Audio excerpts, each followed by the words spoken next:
Chapter 700. Jinbi's face was as pale as paper. The bones in his body seemed to have been taken away.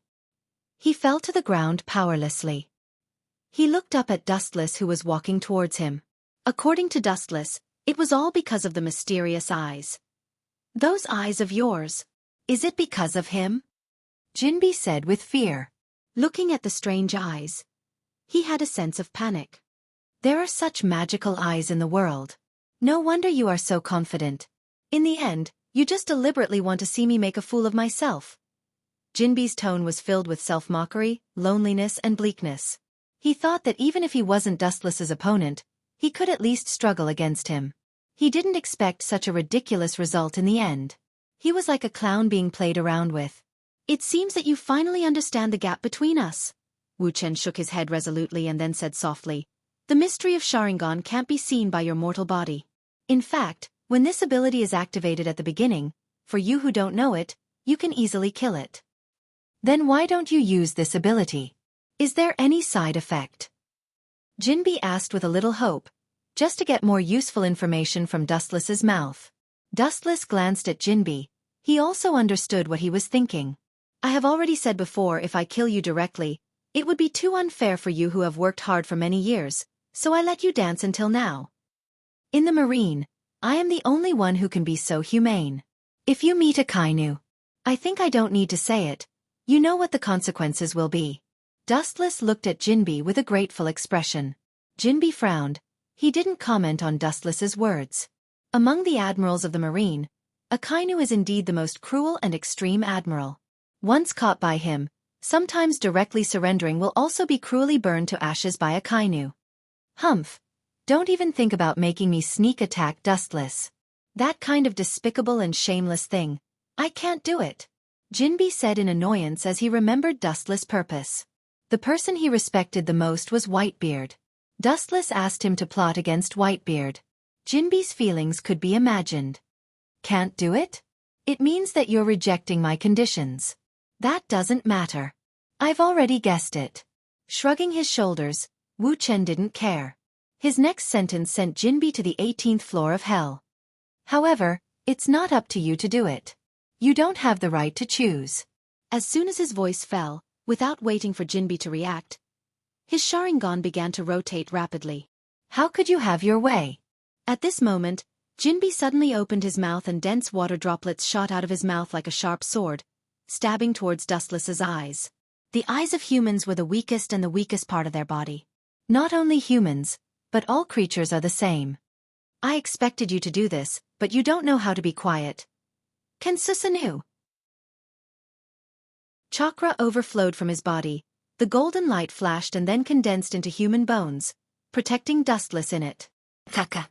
The water droplets bombarded Susanu's body like cannonballs, but the latter only trembled a little before sinking into the sea like a stone, forever disappearing without a trace, unable to shake it at all. "What the hell is this?" Jinbi's eyes widened in shock. The moment this terrifying energy fluctuation appeared, his body trembled uncontrollably in fear, and his eyes couldn't help but be filled with despair. Even the surface of his skin was covered with frost visible to the naked eye. As a veteran of the sea for many years, Jinbi naturally knew the extraordinariness of the mysterious trick in front of him. It was just a shadow, but it made him feel a kind of panic. And this weird golden defensive skeleton, anyone can see that it's only a part of the human hand, obviously not a complete state. However, even so, the exaggerated arm made Jinbi dazzled, because it was so big that it was beyond imagination. Just the arm alone was more than 10 meters high. "That's it. As a trophy, you have no right to choose your own fate." Removing Susanu from his body, Dustless's scarlet Sharingan once again floated energy fluctuations, quite mysterious. For the indigenous people of this world, the mysterious energy of chakra is simply incomprehensible. Feeling the horror of those eyes, Jinbi instinctively closed his eyes, but it was too late. His eyes had turned into the same Sharingan as Dustless. It's really busy these days. Time flies. He didn't know how long it had been. Dustless sat on the stone without a care for his image, and his shining eyes gradually slackened. For the next few days, he has been busy. He hasn't found a reasonable time to rest. "Dustless, Sama, what about this kid? White Zetsu broke out of the ground and looked at the unconscious Jinbi and asked. As for the fishman Arlong, that kid is destined to be locked and impelled down. Without Dustless's permission, no one can bail him out, not even the Shichibukai. Don't worry about Jinbi. He has been under my genjutsu. Just let him go. Dustless waved his hand, indicating that he didn't need to care. He also counted on Jinbi to assassinate Whitebeard, and naturally, it was impossible for him to be caught or imprisoned by him. In this case, the previous battle was bound to be in vain. White Zetsu was silent, but then he disappeared into the depths of the ground. This kind of thing doesn't need him and Dustless to worry about. Someone in Impel Down naturally knows what to do.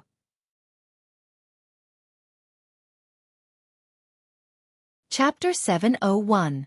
Time flies, and a few days passed in a blink of an eye. Dustless returned to Mariehua in a daze. As the disguised body of the sacred tree, Dustless has inexhaustible physical strength and almost infinite spirit, but the physical and mental exhaustion is indescribable. After doing something for a long time, anyone will feel disgusted and weak. In particular, Dustless is not a diligent person. After returning to Mariehua, he slept for a day and a night without saying anything. When he got up the next day, it was almost noon. Seeing that Dustless finally regained consciousness from his sleep, Hancock came late to help him dress. Looking at the face of the lotus flower in front of him, Dustless suddenly realized that he had not worn clothes himself for about 10 years, and Hancock served Dustless in his daily life. It has not changed for decades. Unknowingly, Hancock has become an indispensable part of Dustless's daily life. Although Hancock is nearly 30 years old now, she is still a beauty. Her skin is as white as snow. Her natural but very strong body fragrance is irresistible. As long as you smell it, you will be lost in it forever and can't extricate yourself. The clean oval face is as delicate as porcelain, perfect and impeccable, and the shining beautiful eyes are as bright as stars. Hancock's graceful figure looks quite weak on the surface, but her whole body exudes an indescribable noble aura. Her temperament is elegant and noble, and it is filled with indescribable dominance. This little girl has become more and more mature in recent years, and her figure has become more and more attractive. It's really a sin. Shaking his head, Dustless couldn't help but shake his head and sigh.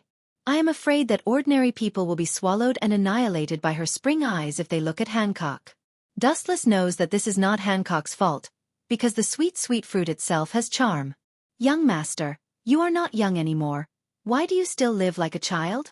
Hancock pouted and said with a little dissatisfaction. Looking closely, he saw Dustless twisting his body like a child, as if he was in pain. I'm really not used to wearing this kind of celestial dragon clothes. I'll just change into a set of casual clothes that I usually wear, Dustless said unhappily. Dustless Celestial's etiquette was heavy, and all aspects were extremely particular, including dressing. For Celestial Dragon's clothes, Dustless felt uncomfortable wearing them. No, otherwise Mariehua and those scumbags will say that you are an alien. Hancock's face was stern, and her tone was firm, leaving no room for retreat. Wu Chen was slightly stunned. He looked at the dissatisfied Hancock with a slightly surprised look. Her appearance made people's eyes light up. They're just a bunch of trash living under the glory of their ancestors. There's no need to pay attention to them. Dustless waved his hand and said indifferently. Over the years, Dustless has been regarded as the biggest alien and monster among celestial dragons. Most celestial dragons are afraid of Dustless's unprecedented strength and dare not speak out. They can only talk about him behind his back. Dustless doesn't care about this. It's easy to block a person's mouth, but it's difficult to block a person's heart. Anyway, it won't last long, and sooner or later it will be eliminated by the law of the jungle. By the way, where did the little girl Yueshi go? She used to be very happy. Frowning slightly, Dustless asked. Yueshi used to come to Dustless early in the morning, taking him to walk around and teasing some celestial dragons who didn't open their eyes.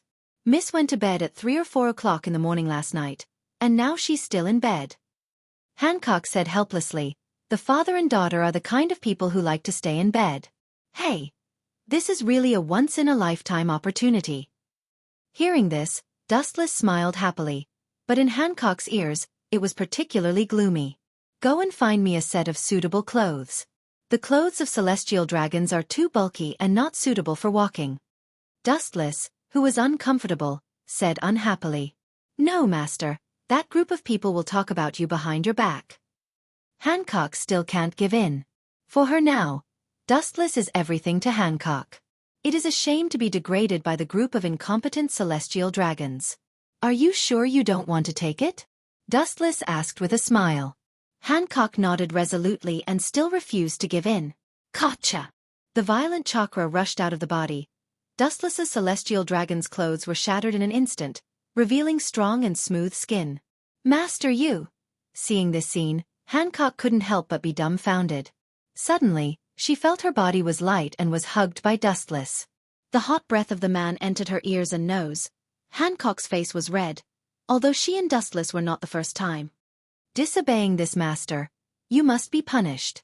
Dustless's face had a playful smile, and his eyes were particularly explicit, easily penetrating human clothes. Hancock was not a naive little girl. She already understood what Wu Chen wanted to do. Her face turned red. She knew that it was still daytime. You are too cunning. It turned out to be a once-in-a-lifetime opportunity. Hancock struggled with a red face, realizing that Dustless was deliberately like a turtle in a jar. Wu Chen didn't care about this and just laughed it off. Appetite and lust were part of human nature. He was really stifled.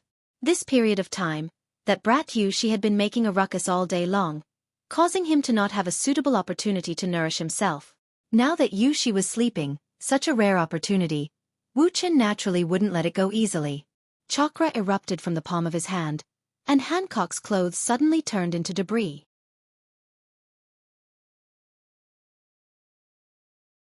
Chapter 702.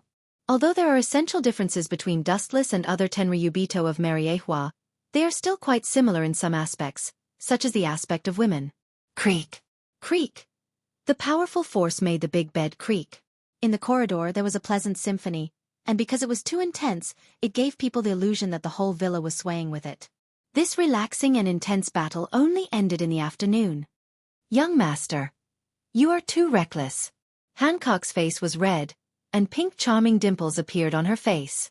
After a long drought, at this moment, she was like a bud waiting to bloom, beautiful and moving. She was like a peerless fairy, moving and tugging at people's heartstrings. The extinguished flame in Wu Chen's heart burst out again uncontrollably. Young master, Miss should have woken up. I'll serve her to dress. The shy Hancock quickly escaped. Wu Chen's eyes looked as if he wanted to swallow her, causing Hancock to be frightened. She hurriedly fled like a fox. Because of Dustless's abnormal physical strength, Hancock was devastated and walked unsteadily. This little girl. She is so charming. Opening the window and taking a breath, Dustless's heart calmed down and he stared at the blue sea in the distance. His heart began to wander, thinking about the current situation. The Straw Hat Pirates are now just young fledglings and can't be used. The New World's Yonko, 4 Emperors, has been quite quiet recently. Of course, because Dustless kidnapped Fire Fist Ace, the Whitebeard pirates have been on the verge of going berserk. Many pirates who had a grudge against Fire Fist Ace in the past were suppressed by Whitebeard in bloody means. Dustless, Sama. Pure white broke out of the ground and White Zetsu came into sight. 7 warlords of the sea crocodile, recently investigating the underground palace of Alabasta. White Zetsu revealed the whereabouts of Crocodile. His tone was unprecedentedly dignified. This guy was an ambitious person. He was as dangerous as his nickname, Sand Crocodile. He usually lurked quietly in the water. Once he launched an attack, it would be a fatal attack. In particular, Crocodile and Dustless still had a great grudge, and it could even be said that they would not rest until one of them was dead. That kid. He's too naive. What's the movement on the Marine's side? Sengoku has been paying attention to Crockett's movements and should have made a preparation plan. Dustless was very sure. A few years ago, Sengoku had put Crocodile on the blacklist. Although he was a Shichibukai, Sengoku still treated him specially and secretly sent Marine spies to monitor his every move. Dustless, as a high-level Marine, also knew this. Crocodile is very scheming and terrible. The intelligent Sengoku naturally knows that he joined the Shichibukai for other purposes and has never been careless with Crocodile.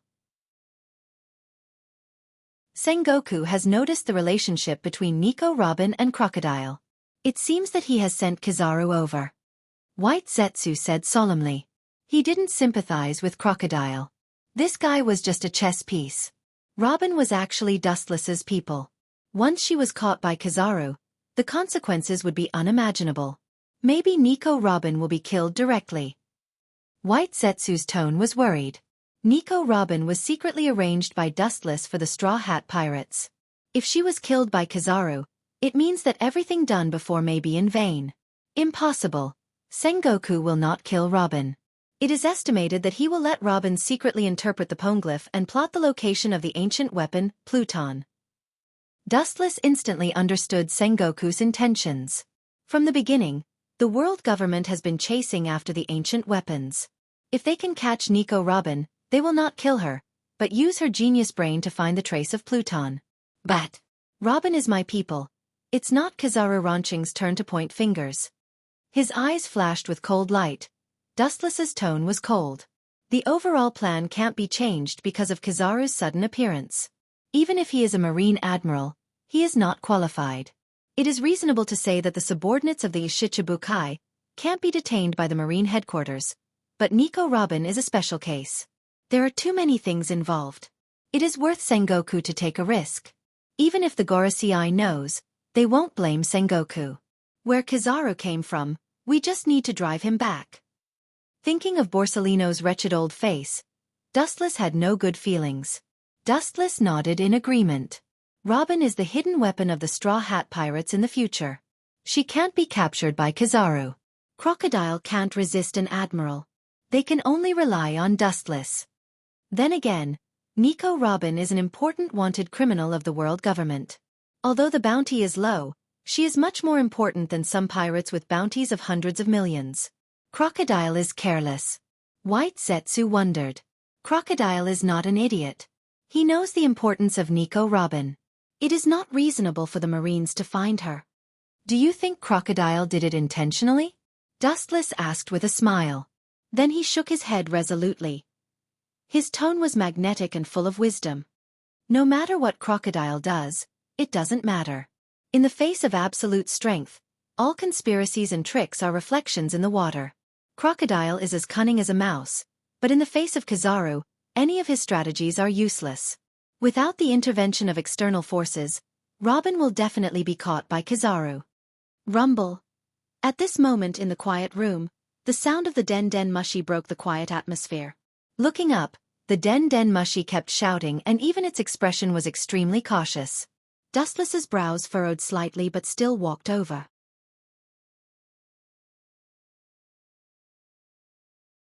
Chapter 703. Wu Chen strode forward with his head held high. There was a heroic spirit surging between his brows. Even though this world had been disrupted by him, some general events were still unavoidable. For example, the Alabastan incident is still the same as before. The only change is that the Marine Admiral Kizaru suddenly intervened. However, the distorted script only needs a little correction to return him to his original position. Long time no see, my fleet admiral. Without waiting for Sengoku to speak, Dustless joked. The person who contacted him using the Den Den Mushi was actually Fleet Admiral Sengoku. Sengoku, who was far away in Marin, was silent. He knew that Dustless was deliberately teasing him. He straightened out his thoughts and went straight to the point. Kizaru has rushed to Alabasta. I hope you can rush there too. Sorry, I don't have time. Without thinking, Dustless refused directly. Hearing this, Sengoku's eyes flashed with disappointment, and then he said to the Den Den Mushi, "In that case, it's a pity, goodbye." As soon as his voice fell, without waiting for Dustless to reply, Sengoku hurriedly hung up the phone. This simple appearance made Dustless unable to react for a while, and he stood still like a stone. This guy is so free and easy for the first time. After a while, Dustless was surprised. When he refused other tasks before, Sengoku persuaded him. In Dustless's impression, Sengoku was the first time he was so straightforward. He didn't even bargain. Dustless frowned slightly. As the saying goes, there must be a demon if something is abnormal. Sengoku's behavior is so abnormal. There must be something wrong. It can't be as simple as it seems. Could it be that the old guy is testing me on purpose? Wu Chen guessed with a shrewd look. This is the most likely. Sengoku is meticulous. The most terrible thing is not his strength, but his intelligence. Sengoku is known as the wise general by the world. After a while, Dustless shook his head slightly. Only Hancock knew about his relationship with Nico Robin. Hancock naturally wouldn't betray Dustless. Gather all your clones in Alabasta. Tell me immediately if there's any trouble. Although he didn't know what Sengoku was planning, Dustless still asked White Zetsu's clones to scatter all over Alabasta. Even if Sengoku's conspiracy was flawless, it couldn't escape his eyes. Speaking of which, how is Crocodile's search for the Nether King? Dustless suddenly changed the topic and asked. Hearing this, White Zetsu shook his head and told him everything. Deciphering the poneglyph is not a trivial matter. It requires a lot of time. I don't think Crocodile has made any substantial progress. He is still playing games with the Alabastan royal family. White Zetsu's tone was contemptuous. Crocodile was much more timid than before.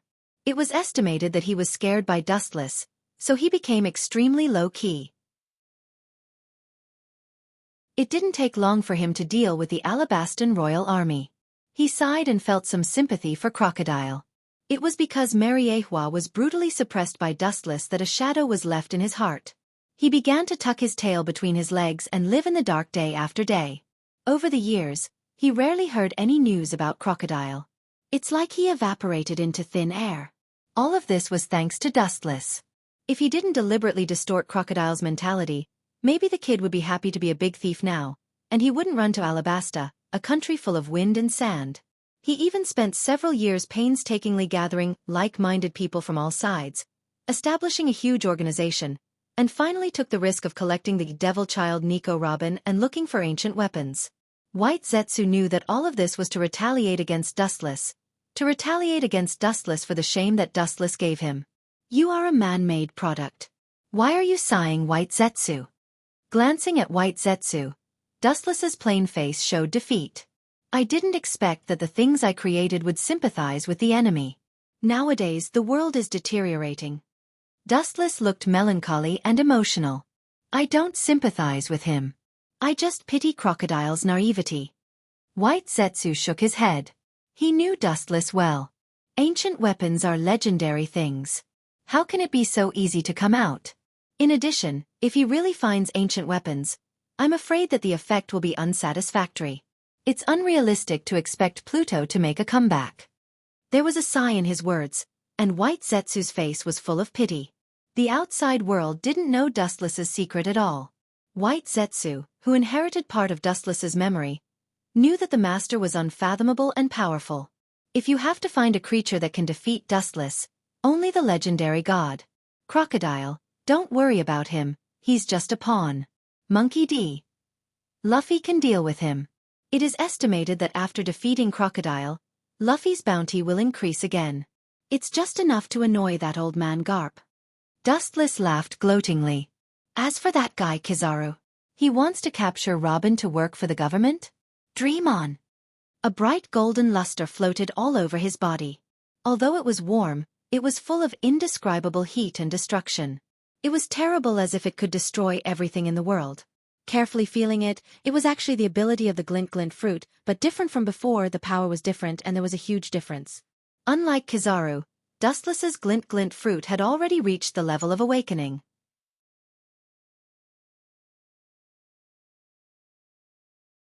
Chapter 704. In the cold and dark space, you can't even see your fingers, and there's a deadly depression. Here, it's several times more difficult to breathe fresh air than in other places. It's like a stone is stuck in your throat, and there's a feeling of suffocation. Creak! At this moment, the heavy metal door was easily pushed open by someone. This metal door that weighed several tons was like a toy. Immediately, a glaring light shone from outside the door. Endless cold fog drifted out of the metal door. Soon after, 3 figures came into view. Looking up, it was Dustless and White Zetsu. The other one was Caesar Kalong, who was responsible for helping Dustless build Pluto. I can't fight with Sengoku now. I can only find another way to make Kizaru go back home. Dustless didn't intend to do the task of stopping Kizaru himself. Long ago, He planned for today and prepared a lot of cards. What he was about to use now was one of the cards he prepared. If one looked around, they would discover that this dark and gloomy space was actually a large laboratory. Countless strange creatures were being cultivated here. In the past, after witnessing Vegapunk's scientific achievements, Dustless ordered Caesar to pay more attention to the study of the human body. With his support over the years, Caesar has made rapid progress. Looking straight at the largest container in front of him, Dustless's eyes were filled with expectation, and his pace became a lot faster. The special pool was filled with a green solution, and a floating man was clearly visible. He had long black hair, a handsome appearance, and there was no breath, no heartbeat, and it's not difficult to see that he's a dead man. However, even if his eyes were closed, his whole body exuded an indescribable temperament, and it was full of overbearingness. In front of him, he felt as small and powerless as an ant. This person is Uchiha Madara. Although he used to control Madara's body to fight Blackbeard, and at that time, he also fused with Dustless's cells. Although all aspects have recovered well, there are still flaws. All in all at that time, it was just a last-minute preparation. Could it be that Lord Dustless wants to use Edo Tensei? White Zetsu muttered softly. Dustless resolutely shook his head when he heard this. He can use the Edo Tensei on anyone but Madara. This guy's ambition is monstrous. Even if he is dead, he is still a ghost. He longs to return from hell one day with an invincible posture and once again rule the world like a god. After pondering for a while, Dustless said resolutely, "Just make him into a heavenly axiom." In fact, Dustless still had the corpses of Hashirama and Tobirama. He could make them into one of the 6 paths, but thinking about Tsunade's feelings, he didn't want to do that. Tsunade was now treating him sincerely. If he turned her grandfather into a puppet, it would be too cruel. Besides, compared to Hashirama, Uchiha Madara wasn't bad. With a slight shift of thought, countless black iron rods appeared in his hands. This guy is my perfect test specimen. Do you want to ruin him like this? Looking at the iron rods in Dustless's hands, Caesar's face was full of reluctance and heartache. Although he didn't know what Dustless was doing, he was sure that he was using his precious test specimen for experiments. Uchiha Madara's body was given to Caesar by Dustless, and it took him several years to maintain the current state. Of course, it was also thanks to Dustless's cells that he was able to repair it so perfectly. You only dealt with the first few processes. The final processing process will be done by Dustless, Sama. Turning his head and glancing at Caesar, White Zetsu said indifferently. He has always been respectful to Dustless, but for the other subordinates of Dustless, White Zetsu maintained equal status. Humph, the greatness of science, you know nothing. This is my perfect work. Seeing White Zetsu's arrogant look, Caesar shouted unhappily. White Zetsu just glanced at him, and then he was silent. He was created by Wu Chen, and he also inherited some of Wu Chen's personality. He was a man of few words and didn't like to talk nonsense. Especially with Caesar, who was a neurotic person, he had nothing to say. Pucci! The black iron rod was inserted into Madara's body, and it contained unimaginable power. Madara's lifeless body moved strangely. How is this possible? Caesar's eyes widened as he witnessed Madara's slightly twitching body, and he couldn't help but roar out loud. Shut up, I can't concentrate. Slightly squinting his eyes, the black iron rod in his hand appeared again, and once again, it went deep into Madara's body. This time, the location was the head. What's more strange is that Madara's eyebrows were slightly raised, and then under Caesar's stunned gaze, he opened his eyes. He's a zombie. Seeing this, Caesar screamed sharply, with a roar of steel. Is this guy the reincarnation of God? Can he bring people back from the dead? Caesar's body trembled, and his pupils expanded to the largest extent in his life. His eyeballs were even about to burst out of their sockets, and they were permeated with dense blood. You're the world's #1 scientist all day long, and you're so ignorant. White Zetsu took the opportunity to satirize. When it's time to hit the face, decisive counterattack. This is also a characteristic inherited from Dustless. Caesar, however, didn't care. He was panting like a cow, and his face was flushed. Caesar's eyes widened, and he stared at this unprecedented scene. He lost his mind like a child, quietly waiting for Dustless to perform a miracle.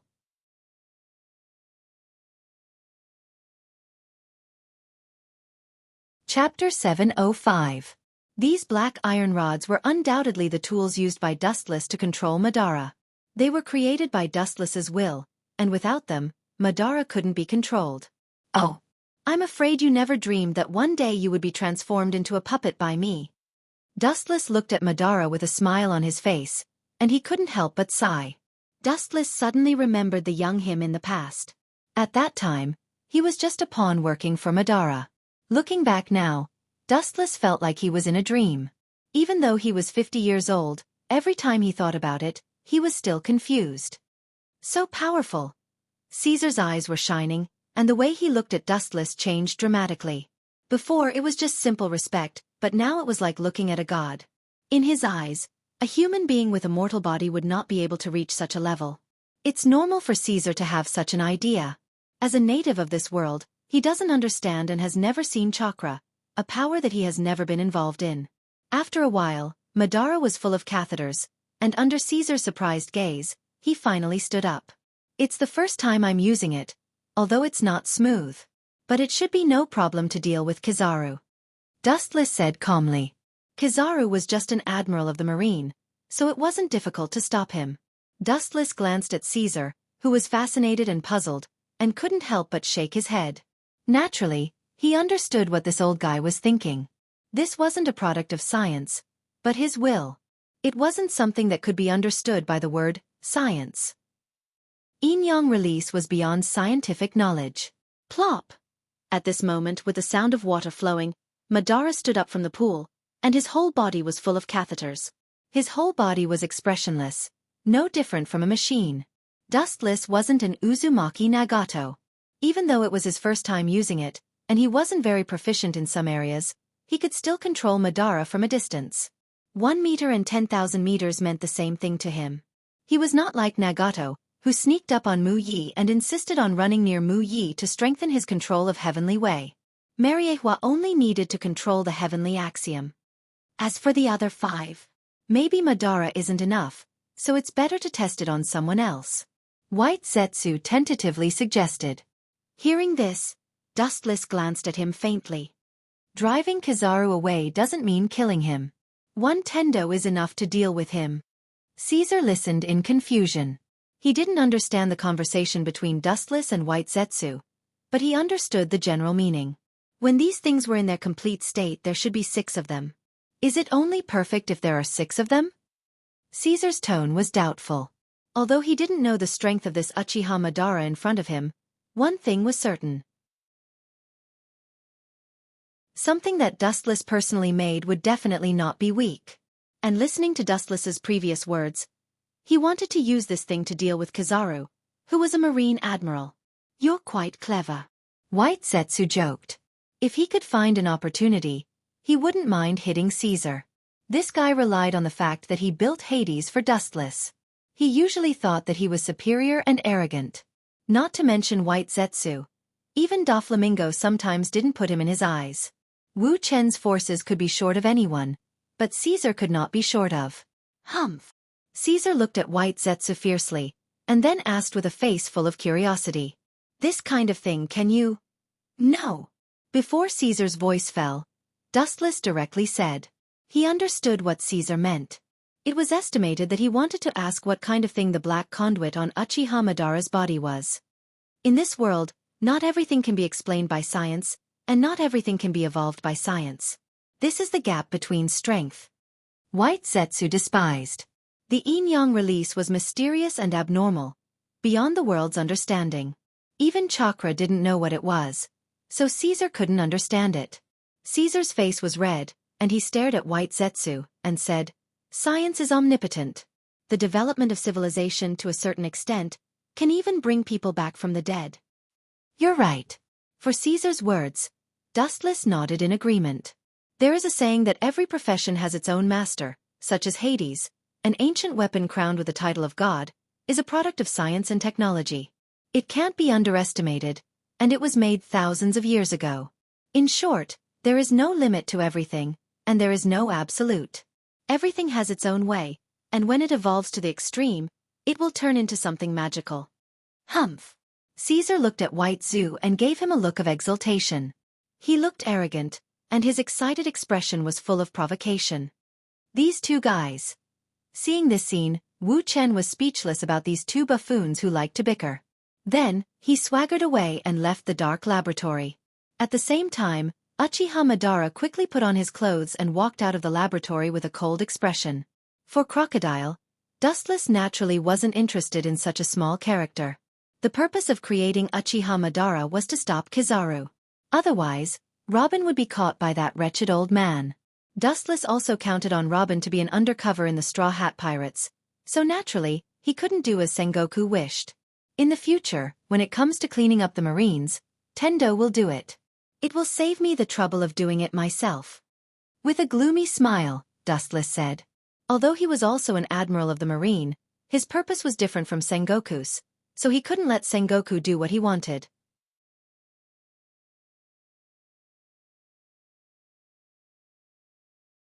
Chapter 706. As soon as he stepped out of the dark laboratory, an anxious figure came into view. The newcomer's skin was wheat-colored, with golden hair and fiery red feathers all over his body, exuding a gloomy and depressing atmosphere. The corner of his mouth outlined an elegant smile. Dustless recognized the person in front of him, or rather in the whole world, only Doflamingo dressed like this. He is also Dustless's dedicated henchman. Many things are handled by him. For example, Doflamingo, who is over 40 years old this year, is at the level of an admiral and is quite powerful. At the moment, his face was full of anxiety and his brows were wrinkled. Obviously, something bad has happened. I heard that you have been living a good life these days. Before Doflamingo could speak, Dustless spoke first. Because Doflamingo is one of the 7 warlords of the sea, he alone controls the business of both the black and white side, and no one dares to stop Doflamingo, so his business is getting bigger and bigger. He has been living a good life in recent years and is very carefree. Dustless also turns a blind eye to this. Doflamingo secretly sells all kinds of firearms and a large number of artificial devil fruits. It is estimated that he has earned at least tens of billions of berries over the years. Of course, people like Dustless and Doflamingo have a diluted concept of money. It is just a number. The most important thing is that a large number of devil fruits and smuggled firearms can make the world chaotic.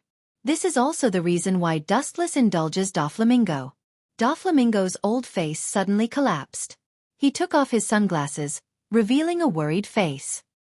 He looked sallow and emaciated, and it wasn't hard to see that he had been unusually troubled recently.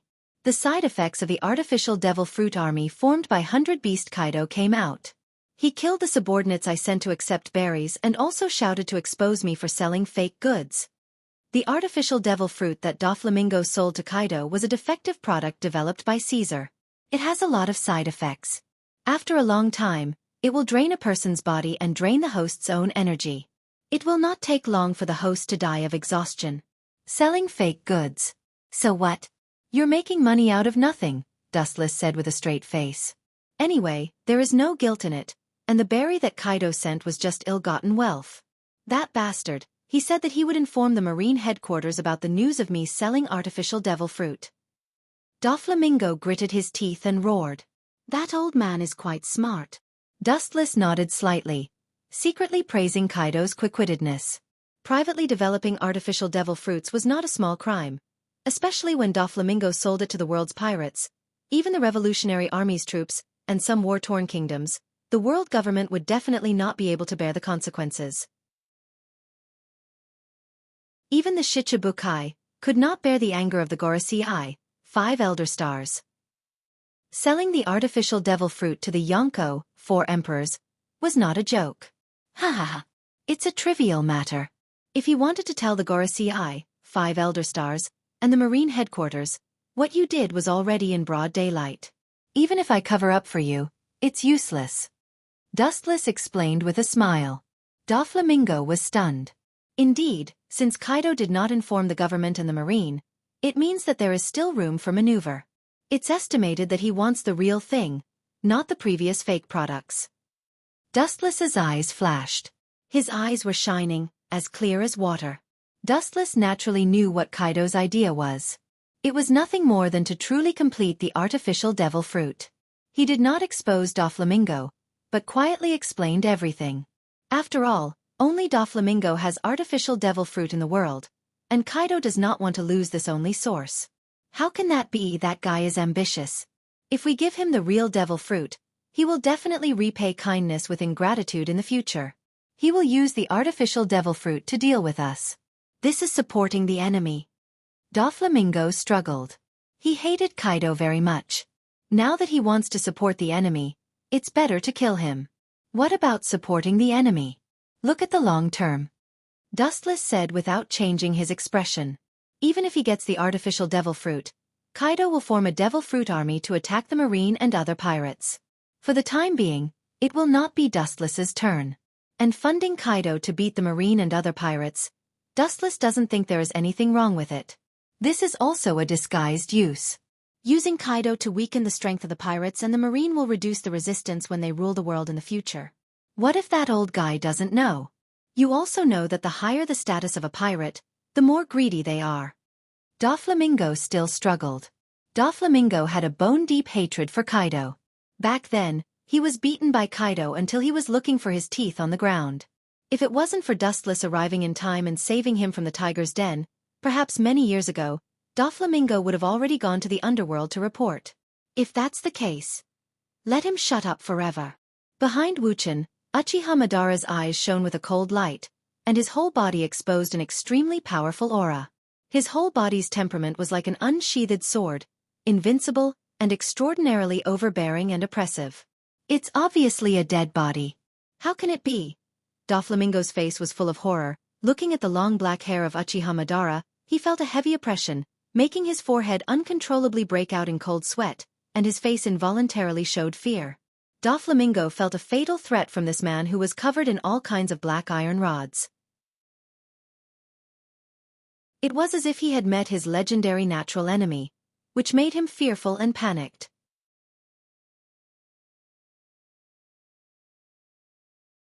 Chapter 707. On the Blue Sea, several battleships were moving quickly. Kizaru stood proudly on the ship, his mouth leisurely blowing smoke rings, his face relaxed, wearing huge glasses. His demeanor looked quite comfortable and comfortable. Thinking of the comfortable and leisurely life now, Kizaru's depression also disappeared. It's really not easy to climb to this point. It took a lot of hard work, and now the rain is finally over. It's a sunny day in life. Although he's already half 100 years old, he's still young compared to some big pirates. Admiral Borsellino, we've been sailing for a night. Do you want to find an island to rest? At this moment, a military officer came to Kizaru and tentatively suggested. Looking around, the entire fleet's personnel were tired like dead dogs. This? Kizaru's eyes flashed with hesitation. Thinking of the importance of Nico Robin, he wanted to refuse directly. But then he looked around and saw everyone's weak appearance. He also knew that it's too much. After all, these were all ordinary Marines. There was a world of difference between their physique and the generals, as well as all other aspects. After about half a day of travel, Kizaru and the others came to a deserted island. It was quite desolate, and there were no birds or beasts, but the size of the island was beyond imagination. A group of soldiers ran to the island to rest, and some even directly vomited. Ah, this group of young people is really useless. Seeing this scene, Kizaru couldn't help but shake his head. Compared with his humanoid weapon, all aspects are 1,000 miles away. The humanoid weapon, which is designed with Bartholomew as the basis, has now begun to be mass-produced. In order to prevent accidents, Kizaru brought a lot of them this time. It's just that these are machines, and they don't need to get off the ship, so they stay on the battleship. Kakaka? At this moment, on the shore of the nameless island, strange ripples suddenly splashed on the sea surface. It spread rapidly like a wave, and in an instant, it spread hundreds of meters away. Immediately, under everyone's gaze, several marine battleships slowly sank. Even with Kizaru's calm temperament, he was stunned. He looked at the scene in front of him with a surprised face, and immediately his wretched old face twitched. Although he didn't know what was going on, there was only one possibility for this strange supernatural imagination. They were attacked. You've got guts. A cold light emerged in his eyes. Kizaru wiped his glasses. His squinted eyes enlarged, emitting a dangerous light. His eyes looked straight into the depths of the sea, and immediately his whole body emitted a golden flash. His whole body gradually collapsed, losing its texture, and a large number of photons all floated to the clouds. Using the characteristics of the glint-glint fruit, Kizaru was able to float in the air for a short period of time. In just a few seconds, he was able to condense extremely dense flashes of light. The dazzling narrow light pulsed in Kizaru's palm, covering a surprisingly large area. Kizaru knows that the ship has sunk and there is no possibility of salvaging it, which means that the mission has failed. If they don't catch the culprit, Sengoku will inevitably scold them. Yasukani no Magatama, the densely packed golden light bullets poured down like ants, swallowing the entire sea in an instant. The sinking warship was instantly smashed into pieces. Bang, bang, bang! The earth trembled violently, raising smoke and dust that covered the sky. Looking straight ahead, there were more than a dozen shadows in the hazy smoke and dust. All of them escaped from the Navy's sunken warship. However, in the face of Kizaru's exaggerated attack, he didn't care about them. Whiz whiz whiz, the golden light bullets were mighty, annihilating everything in the world. Even if the warship was disintegrated, the raging golden light bullets did not stop attacking, but went straight to the dark shadow in the depths of the sea. Under the perception of observation hockey, Kizaru clearly perceived the location of the dark shadow. Smart. The mysterious dark shadow on the bottom of the sea raised a playful arc, looking at the light bullets that were about to hit him into a sieve. His face with a black catheter swept a sneer. Bang! At the bottom of the sea, it was as if he was on land, ignoring the gravity of the sea and jumping out of the sea. This guy. Who the hell is he? He can float in the air. Kizaru's eyes widened, and his dry mouth was round. He asked himself that he had fought countless pirates in his life and witnessed countless strange abilities, but it was the first time he saw someone who could fly out of thin air. Quietly staring at the dark shadow in the sky, Kizaru keenly smelled an unprecedented danger. He put away his sloppy appearance and flipped through the information in his mind, but he had never seen or heard of this character. Looking up, the mysterious man's back was facing Kizaru. He could only see his side, his long black hair dancing in the wind, wearing black gloves, wearing red armor. His whole body was filled with a cold breath of decay. The invincible momentum and the spirit of despising all things made Kizaru stunned. Ah! Such an arrogant guy is really rare, Kizaru said in a frivolous tone. Even so, Borsellino's face flashed with cold light. He was a marine admiral, but the mysterious man in front of him seemed to treat him as an ant, as worthless as a cabbage on the roadside. Whiz whiz whiz, at this moment, there was a violent vibration in the smoke, and there were as many as a dozen pacifists, big mouths and dangerous eyes condensed in their mouths. The source of this trick was Kizaru's laser, of course, because it was not his body, it was much weaker. Naive. At this moment, the mysterious man in the sky suddenly turned his head, revealing a purple eye, with a wicked smile on the corner of his mouth, staring at the roaring flash, the corner of his mouth slightly opened. Wheel grave. Border prison.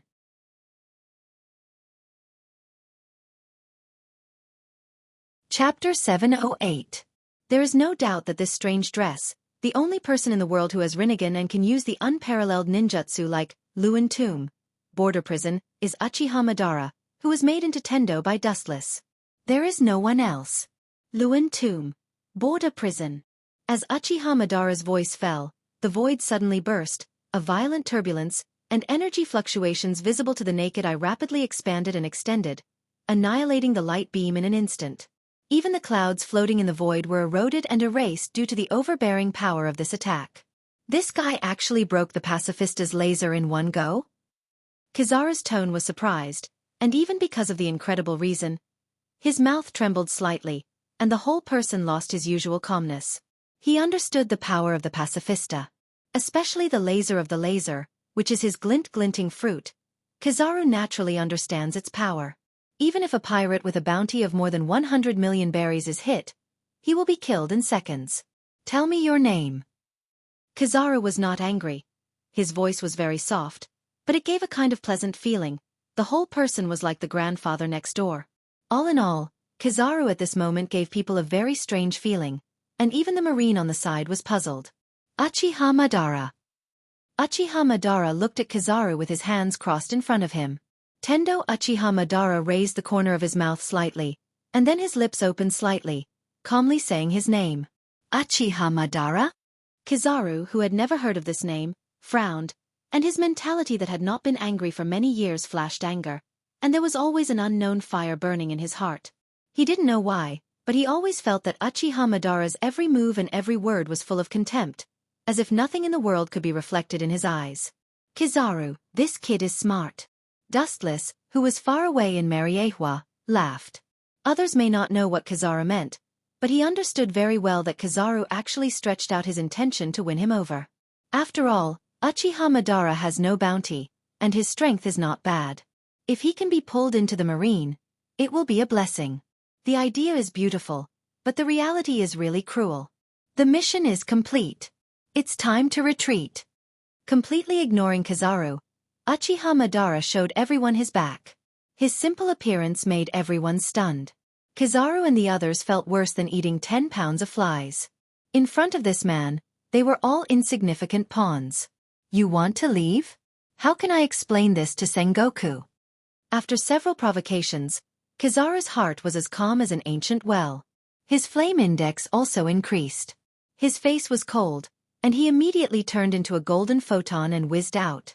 The sharp whistling sound in the air made one's scalp tingle. Such a big formation. Do you think that I wouldn't notice you and purposely go easy on you? Uchiha Madara's footsteps stopped as he noticed the loud noise behind him. He muttered to himself as he formed a seal with both hands. In just a blink of an eye, a simple earth release ninjutsu was completed. Earth escape. Earthquake core. The earth behind Uchiha Madara trembled, and a solid earth wall instantly condensed, separating Kizaru and Uchiha Madara. How can such a scam work? With a sneer on his face, Kizaru's hands suddenly condensed the outline of a golden sword. Kusanagi Cloud Sword. It was a divine sword that could cut through iron as though it was mud. The sharpness of the sword was enough to cut through meteorites. The blazing heat that emanated from the sword was something that no one dared to underestimate. As long as one came into contact with it, they would be melted into nothingness by the blazing heat. Kacha! The wall that rose from the ground was penetrated by the flash of light, and then shattered with a bang. Please go to the Marine headquarters with this old man, otherwise... Kizaru's words stopped abruptly as the blazing temperature hit his face. He looked up and saw a giant fireball roaring in front of him. Due to its terrifying power, the ground was scorched yellow, and hideous cracks appeared. It was no different from a riverbed that had been dry for several years. In an instant, it swallowed Kizaru and passed through his body. So strong! Looking at the fireball penetrating his body, Kizaru couldn't help but take a deep breath. Perhaps if he didn't launch his elemental transformation ability at the last moment, he would have been seriously injured. This guy. What kind of ability is he? Paramecia? It shouldn't be. Logia? It doesn't seem to be. Kizaru carefully looked at Tendo Uchiha Madara, and his clear mind fell into a dead end. It was the first time he met such a tricky enemy. However, thinking of his huge advantage, Kizaru's old face changed faster than flipping a book. The biggest advantage of the glinting fruit is its terrifying speed and powerful strength. With a golden luster, Kizaru completely ignored the distance. In less than a blink of an eye, Kizaru jumped close to Uchiha Madara. Dustless, who was far away in Mariehua controlling the heavenly axiom, just smiled indifferently and was unprecedentedly calm. Speed is power. Have you ever been kicked at the speed of light? The voice of the vicissitudes of life rang in Uchiha Madara's ears, and he looked at Kizaru's calf that had condensed a dazzling light. Seeing this, Uchiha Madara just smiled disdainfully, and the black ball that had quietly condensed in his hand was thrown into the sky. Gravity is the natural enemy of everything. Even light is no exception. Have you ever been swallowed by gravity? Admiral Borsellino. Chibaku Tensei.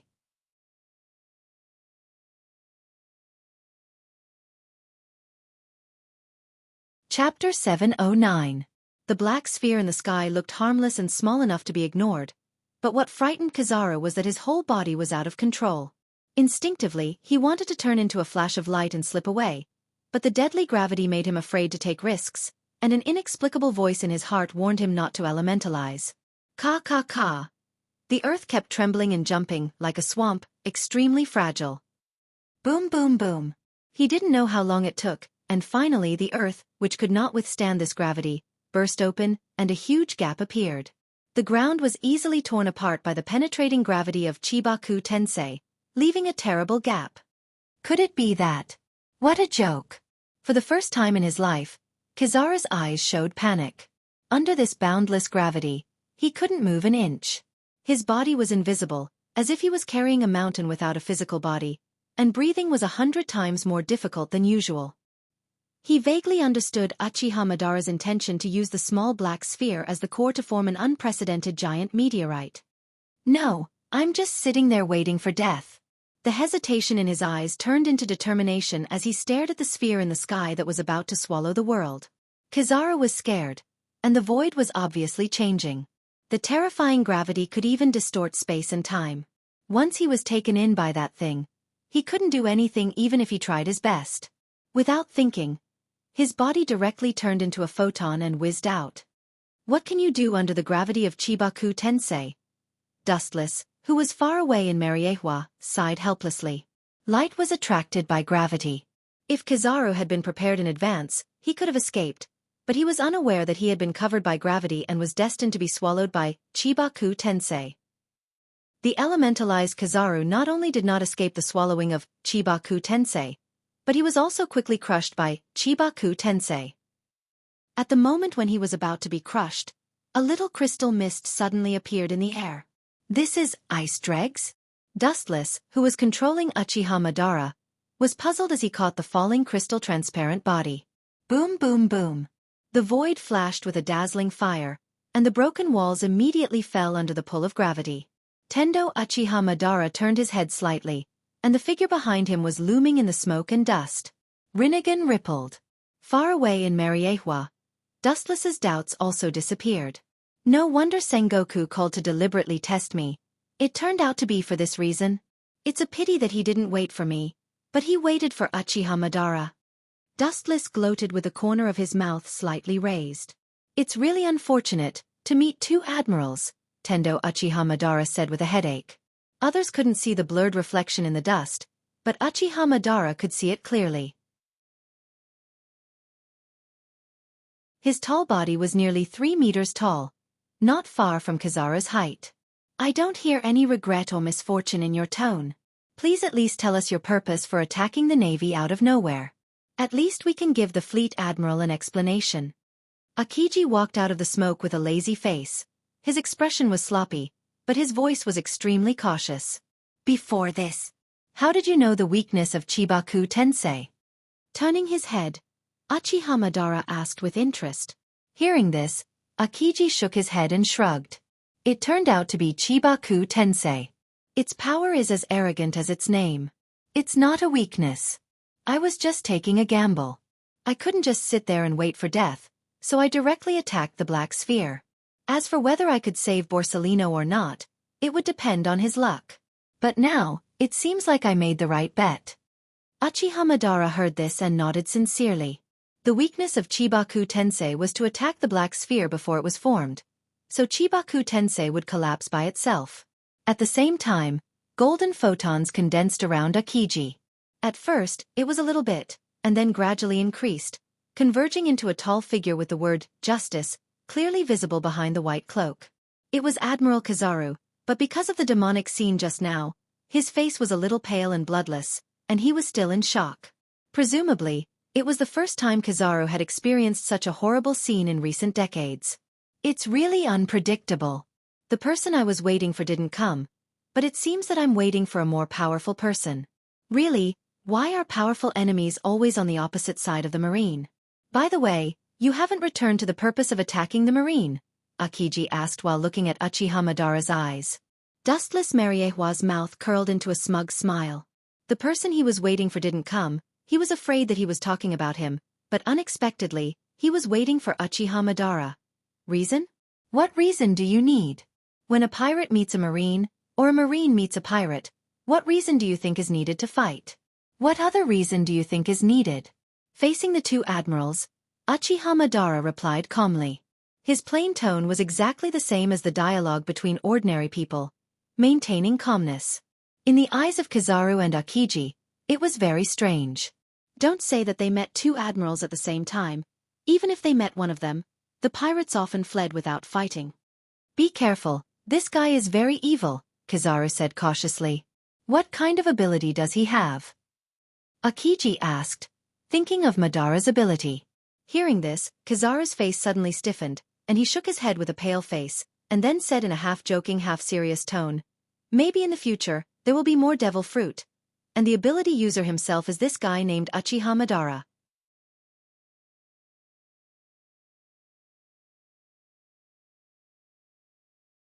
Chapter 7:10. Hearing Kizaru's words, Akiji's face changed slightly. Perhaps Kizaru was exaggerating, but he is also one of the most powerful people in the Marine headquarters. For Kizaru to say such words, it can be seen how terrifying Uchiha Madara is. Akiji was a little more wary of Madara. This yellow monkey is quite clever and has rich combat experience. He deserves to be a Marine admiral. Dustless, who was far away in Mariehua, nodded secretly. He just tried to use armament hockey, and it was easy and simple. Strangely, he couldn't control Uchiha Madara to use armament hockey. It was the same as the original Naruto world. Dustless used the body of elephant turn technique, but he couldn't launch the ability of glint glint fruit. It's probably because of the different power systems of the two worlds. Uchiha Madara didn't touch armament hockey. But it doesn't matter. Shaking his head, Dustless instantly understood the reason. His deep eyes were extraordinarily wise and confident. Even if Uchiha Madara doesn't use hockey, if it wasn't for Akiji, the battle might have ended. It's strange that he can't use armament hockey, but in any case, we have a great advantage. Akiji's surprise turned into relief. He never thought that Uchiha Madara wouldn't be able to use hockey. This way, the odds of winning are much greater. Logia users are the natural enemies of those who can't use hockey. As soon as Akiji's voice fell, Uchiha Madara sneered. Arrogant words? A natural enemy of mine? So what if you don't use hockey? Do you think I can't do anything to you too? His body full of black iron rods was oppressive and terrifying. In the dark, Uchiha Madara seemed to be emitting black gas behind him. Combined with the strange eyes, he was like a death god coming out of the underworld. It's actually very simple to deal with Logia. You don't necessarily need armament hockey. Other abilities will do. His hands quickly printed, and Uchiha Madara's mouth curved. If you dare to use the elements, you can try it. This guy is really arrogant. With a snort, Akiji's eyes flashed with a cold light. At the same time, Uchiha Madara's handprint was completed, and an endless sea of fire spewed out of his mouth. Fire style. Grand fire annihilation. Scorching hot flames that almost covered the entire sky came rushing over in a grandiose manner. This unprecedented scale covered the sky and covered the earth. Even the sky was dyed a deep red, and the scene was extremely spectacular. Kizaru calmly elementalized, and so did Akiji. However, in the next second, Akiji ended his elemental transformation and revealed his original body. His old face was tense and looked a little depressed. What's wrong? You don't dare to elementalize. Uchiha Madara teased. Akiji's expression was within his expectations. Kizaru narrowed his eyes and looked at the melted water droplets under Akiji's feet. He then looked at the hot environment around him. Kuzan's body is melting. His attributes are restrained. Kizaru Janwei said as he recalled the black sphere. Sometimes, the suppression of one's celestial attribute was even more terrifying than domineering. Akiji's old face was gloomy. Fortunately, he reacted in time and ended his elemental transformation. Otherwise, his body that had turned into ice would have been directly evaporated by the monstrous fire. Iseon. He leaped up and shot out long and narrow icicles from his arms. Kakaka. Countless ice dregs extended from the ground, and the earth was instantly frozen. Immediately, it rose violently and turned into an iceberg of more than 10 meters, trying to block the fire. Fire can restrain water, but water can also restrain fire, and even has an advantage. Tomb of Samsara. Border prison. His eyes were filled with ripples, and then in Madara's sight, Several shadows flew out quickly. Each of them had infinite power and looked no different from Uchiha Madara. Kakaka. The majestic ice mountain was instantly smashed by the shadows, and the sea of fire swept out and swallowed Akiji in an instant. The boundless sea of flame swept down with monstrous momentum. Everywhere it passed, it was a complete mess. The ground was roasted to an unbearable state. Hideous cracks appeared on the ground, and the earth was slowly cracking apart. This armament hockey is really a headache. Uchiha Madara sighed helplessly. Nonsense, even if you feel a headache, at least show some embarrassment. Your acting is really bad. Admiral Kizaru took a cigarette and said sarcastically. In the sea of fire, Akiji stood tall and straight like a mountain.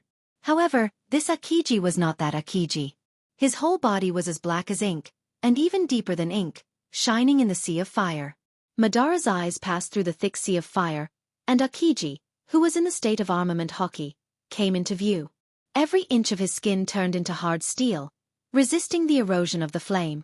Dustless, who was controlling Madara in Mariehua, was calm, and felt that this scene was very normal. Armament hockey is a universal skill in this world. Virgo, as a vice admiral of the Marine, can be fully armed. There is no reason why Akiji, as an admiral, can't do this. Moreover, he was better than Virgo in every aspect. This feeling is really uncomfortable. Looking around at the blazing sea of fire, even because the fire was too fierce, it burned on Akiji's whole body, and the hot temperature was enough to evaporate everything. Akiji, who was in armament hockey, looked cold. As long as he was elementalized, he was afraid that he would be annihilated on the spot. Akiji's heart was filled with unspeakable grievances. Being forced to such a point by a person who could not use armament hockey, Akiji felt bad luck and helplessness, and at the same time, there was fire in his heart.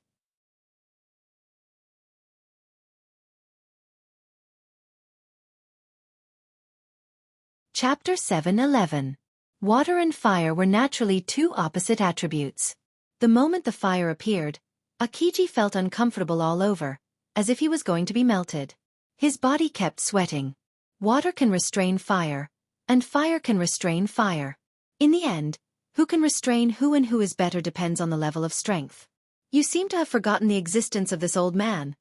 Kizaru's calf condensed a powerful flash, and the dazzling light could burn human eyes, making people not dare to look directly at it and instinctively close their eyes. Light speed kick. With Kizaru's voice fell, a straight ray of light shot out, cutting through the void, and in the blink of an eye, Uchiha Madara was swallowed. Seeing this, Uchiha Madara still held his hands in front of him and didn't hide. His purple pupils splashed with ripples, and his shadow immediately responded. Boom boom boom. A harsh explosion sounded out of thin air, and the earth trembled, followed by a huge fireball rising into the air, and the blazing impact spread out. On the ground where Uchiha Madara stood, a clear scorched black hole came into view. Even if you don't die, you'll lose a layer of skin. Kizaru said calmly while blowing smoke rings. The power of Lightspeed Kick is amazing, and it can even destroy a mountain and tear a huge crack in the solid earth. The consequences can be imagined if a human body withstands it. Is that so? Then you're doomed to be disappointed. In the black smoke of burning flames, a figure loomed, and the burning flames around him tried to swallow him, but they were crushed like candles in the wind.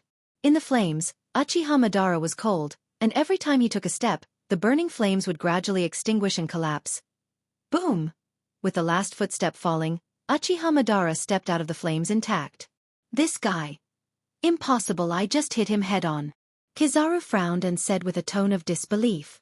The mystery of Tomb of Reincarnation, border prison, is mysterious, and you ordinary people will never understand it. Uchiha Madara's face remained cold as he said indifferently. Is it possible that my kick missed? Impossible. Looking at the intact Uchiha Madara, Kizaru's face was strange. At this time, Akiji, who was in the state of armament hockey, also came to Kizaru. I don't think so. Something seemed to have blocked the attack for him. Akiji guessed. He had been observing Uchiha Madara's movements. The moment he was attacked, the flash exploded in advance, and it didn't hurt Uchiha Madara's body. You guys are quite smart. Tendo Uchiha Madara couldn't help but look at Akiji with admiration. One was probing the enemy from the front, while the other was secretly observing the enemy's every move. Their coordination was flawless. These two guys are good.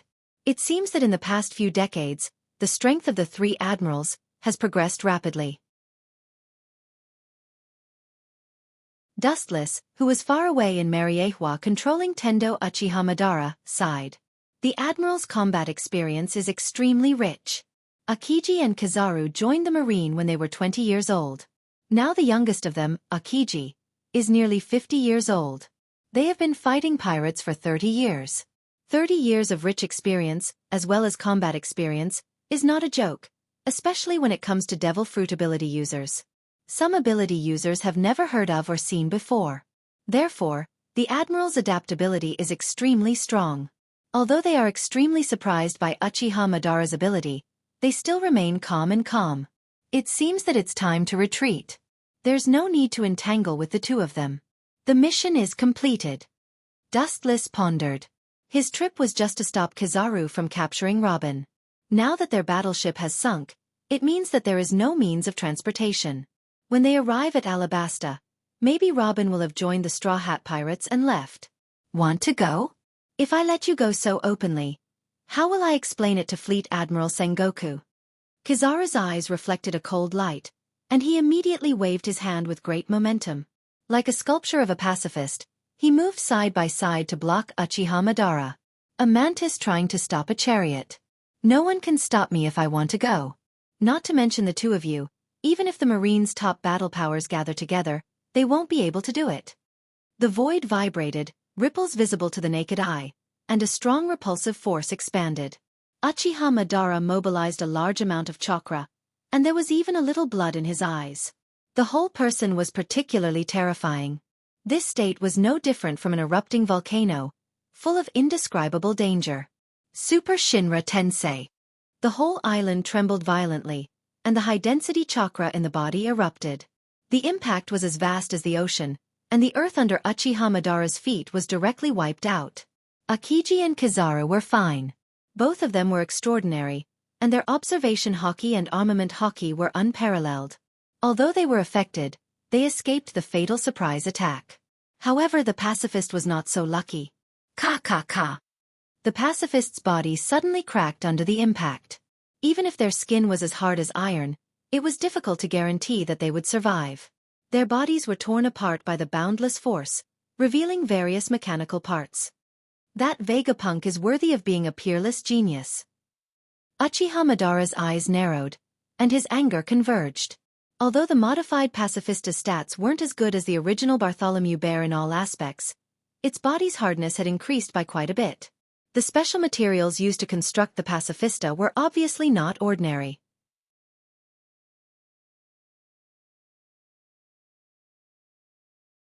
Chapter 7:12. As far as the eye could see, the entire central area of the island had suffered an unprecedented impact.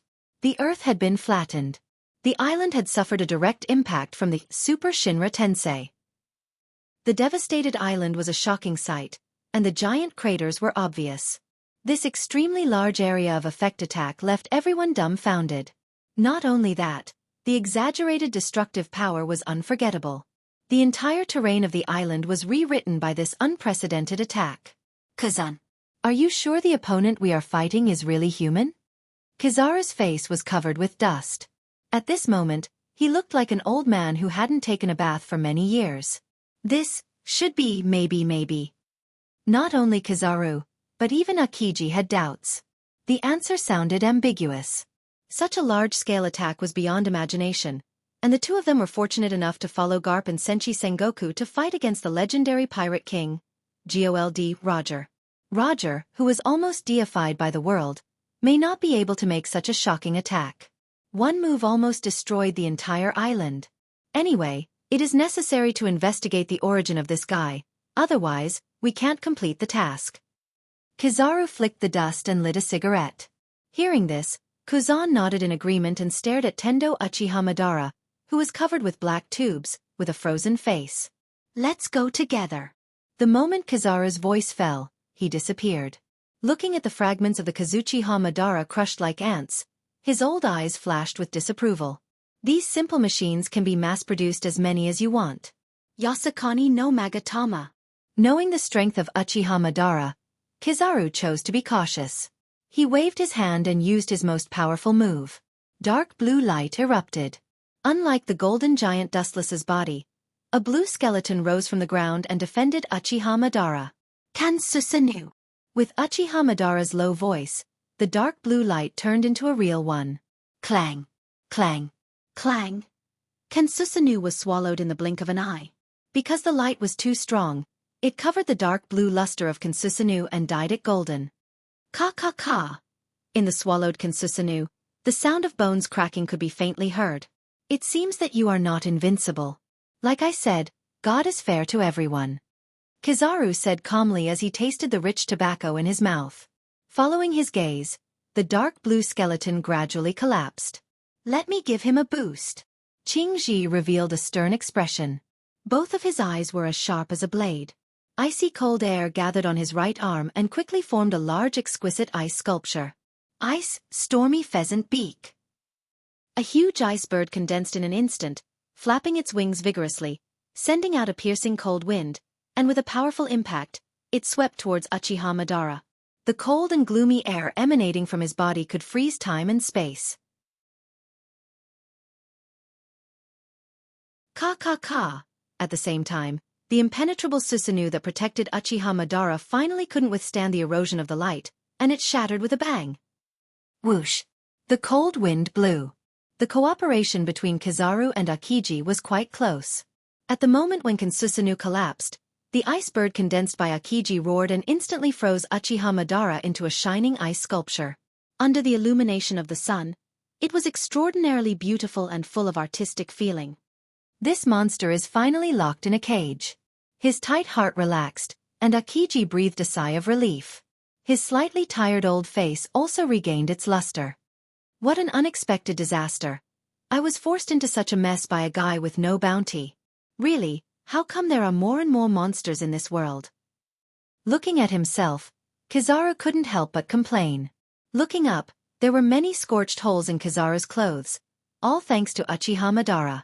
Contact the fleet admiral, the battleship has been completely destroyed by him, we can only send someone to pick up. Ka ka ka! Akiji's voice didn't fall, and the ice that froze Uchiha Madara made a crisp roar, and many cracks could be clearly seen on the surface of the ice. Could it be that this guy is still moving? Akiji's eyes were filled with cold light, and he didn't hesitate to touch the ground with his hands, and the whole earth was instantly swallowed by the ice. Ice Age. The more piercing ice swallowed Uchiha Madara, and the broken ice all over his body healed and solidified again. Compared to the previous ice bird, this Ice Age was undoubtedly more terrifying. He has such a strange ability. Maybe it's really like what you said. I don't know when an all-rounder like him will appear. Thinking of Uchiha Madara's dazzling ability, Akiji couldn't believe it. All-rounder? So what? In front of justice, even if he's invincible, he has to stretch his neck and accept the punishment. Kizaru flicked the ash off his cigarette and said lightly, I say, are you two mistaken? Do you think that's the real me? At this moment, a ghostly voice came from behind Kizaru and Akiji. What you see may not be true. What you painstakingly deal with is actually just my shadow. Do you think you're winning? Are you Marines so naive? Turning his head, Uchiha Madara with various black tubes all over his body mocked. He touched his chin indifferently, and the sharpness in his eyes converged. Damn it! This tone and this expression, why do I feel so familiar? Kizaru's old face was full of puzzlement, and he seemed to have an impression of Uchiha Madara's speech and behavior. What kind of ability is it? Forget it, for the time being you're an all-rounder. Akiji's doubts were instantly relieved, and he was no longer entangled. After capturing this guy alive, all the puzzles will be solved. Ka ka ka! At the same time, the ice that froze Uchiha Madara also shattered, but there was no one inside. Originally, I had wanted to simply leave. However, it would appear that if I don't teach you two brats a lesson, you two won't let me leave unscathed. Tendo Uchiha Madara's voice became indifferent, and at the end of his words, he disappeared. So fast. Seeing Tendo Uchiha Madara disappear in an instant, Kizaru and Kazan immediately used their observation haki to perceive Tendo Uchiha Madara. TSK. Let me see how much you 3 great generals have grown. Dustless Mariehua's face was full of playfulness, and he suddenly found that his boring life was a lot happier, and then he seriously controlled Uchiha Madara's movements. Unfamiliar the first time, familiar the second time. At first, it was still not too familiar. But along with the passage of time, Dustless already became more and more proficient in using heavenly Dao spots. Found it. With a cold light in his eyes, his observation hockey captured Uchiha Madara's murderous intent, and the air around his body quickly froze and turned into several sharp spears. Ice, double-thorn spear. Aiming in the direction of Uchiha Madara, it immediately whistled out mercilessly. Uchiha Madara's eyes narrowed slightly, and he noticed the ice spears shooting towards him. His sunken eyes rose, his hands slightly opened, and a perfect defensive circle suddenly formed. Shinra Tensei. The 360-degree defense was watertight, protecting Uchiha Madara. The space was tightly sealed, and even the air was isolated. Bang bang bang, Shinra Tensei was enough to defend against most physical attacks, and the ice spears were easily bounced off and penetrated deep into the soil. The sharp spears were hard to imagine, and they directly cut the ground. A normal human would have been sliced in half with just a light slash. Laser. A large number of photons condensed at the tip of his thumb, and the shining light made people unable to open their eyes, and immediately rushed out, swallowing Uchiha Madara. Seeing this, Tendo Uchiha Madara just didn't care about it. The void in front of him slowly distorted, showing a strange vortex shape. Kamui! The powerful roar fell, and the vortex-shaped space turned into a bottomless black hole, easily swallowing the gorgeous light beam. Seeing this, Kizaru suddenly froze, and immediately realized that Uchiha Madara was approaching. He was about to elementalize, but suddenly remembered the terrible gravity before, and immediately cancelled the plan. His right arm glowed with golden light, and a sharp sword condensed in an instant. Clang! The empty space suddenly had a spark, and immediately saw 2 figures flashing out of thin air. Uchiha Madara, holding a black iron stick in his hand, easily blocked Kizaru's attack. Don't forget me! Akiji attacked from behind, holding an ice sword in his hand, and used all his strength to stab Uchiha Madara's head. You are too careless. I never said that I would fight alone. Seeing this, Uchiha Madara turned his head to look at Akiji, and the corner of his mouth swept with a gloomy smile. His eyes rippled, and a very dangerous wave quietly spread. At this moment, time seemed to stop. Wheel grave. Border prison. Akiji's expression suddenly solidified, and the hair on his body stood up uncontrollably. He remembered Uchiha Madara's strange trick before, and his face was full of determination. Instinctively, he smelled ominous and dangerous. Busashoku hardening. In an instant, his whole body turned into black steel, strengthening his own defense. Boom! When the sharp ice spear was about to pierce Uchiha Madara, Akiji's right face was hit by a strong attack, and his whole body flew upside down and hit the ground heavily. And you! His eyes then turned to Kizaru, and his pupils once again swayed with a dangerous light. Boom! With Akiji as an example, although Kizaru had been carefully prepared, he still couldn't avoid the same fate. His abdomen was hit hard, and he was hit by a powerful force. Akiji and Kizaru couldn't see it, but in Uchiha Madara's sight, there were as many as 5 shadows protecting him. Damn bastard, you don't know how to respect the old. Kizaru stood up awkwardly, and his heart was extremely sullen. It's not that he didn't want to elementalize, but Uchiha Madara's method of suppressing his attributes was too terrible. Thinking of the previous experience, Kizaru's scalp was numb. Once controlled by the ghost called Chibaku Tensei, he was afraid that he would live in a meteorite for the rest of his life. Akiji's old face was also ugly. He didn't dare to elementalize easily. If he was caught, he would be directly evaporated by Uchiha Madara's hot flame. Therefore, Kizaru and Akiji could only rely on Busashoku Haki to resist. Although they would be attacked, the risk was much smaller. One wrong step and they may fall. Now you should know what you and I are aware of. Uchiha Madara glanced at the two and whispered. Kizaru and Akiji looked at each other and still refused to give up. There was no other reason except that the admirals who died in battle had never been heard of escaping from pirates. Otherwise, they would have no face to return to the marine headquarters. This unequal war didn't end until late at night. Uchiha Madara still left safe and sound. Akiji and Kizaru couldn't stop him at all and could only watch. Dustless naturally wouldn't waste time with Kizaru and Akiji, because this was originally to stop Kizaru from capturing Robin. Destroying their battleship was actually the end of the matter. However, Kizaru and Akiji refused to let go, so he could only fight. I guess there will be a bounty tomorrow. Staring at the sea in the distance, Dustless said calmly. His performance was unusually indifferent, which was inevitable.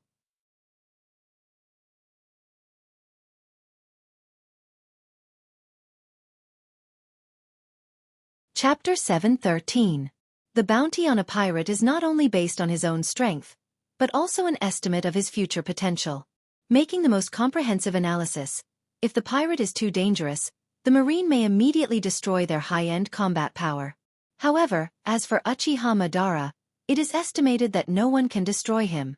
Time passed unknowingly, and 2 days passed in a blink of an eye.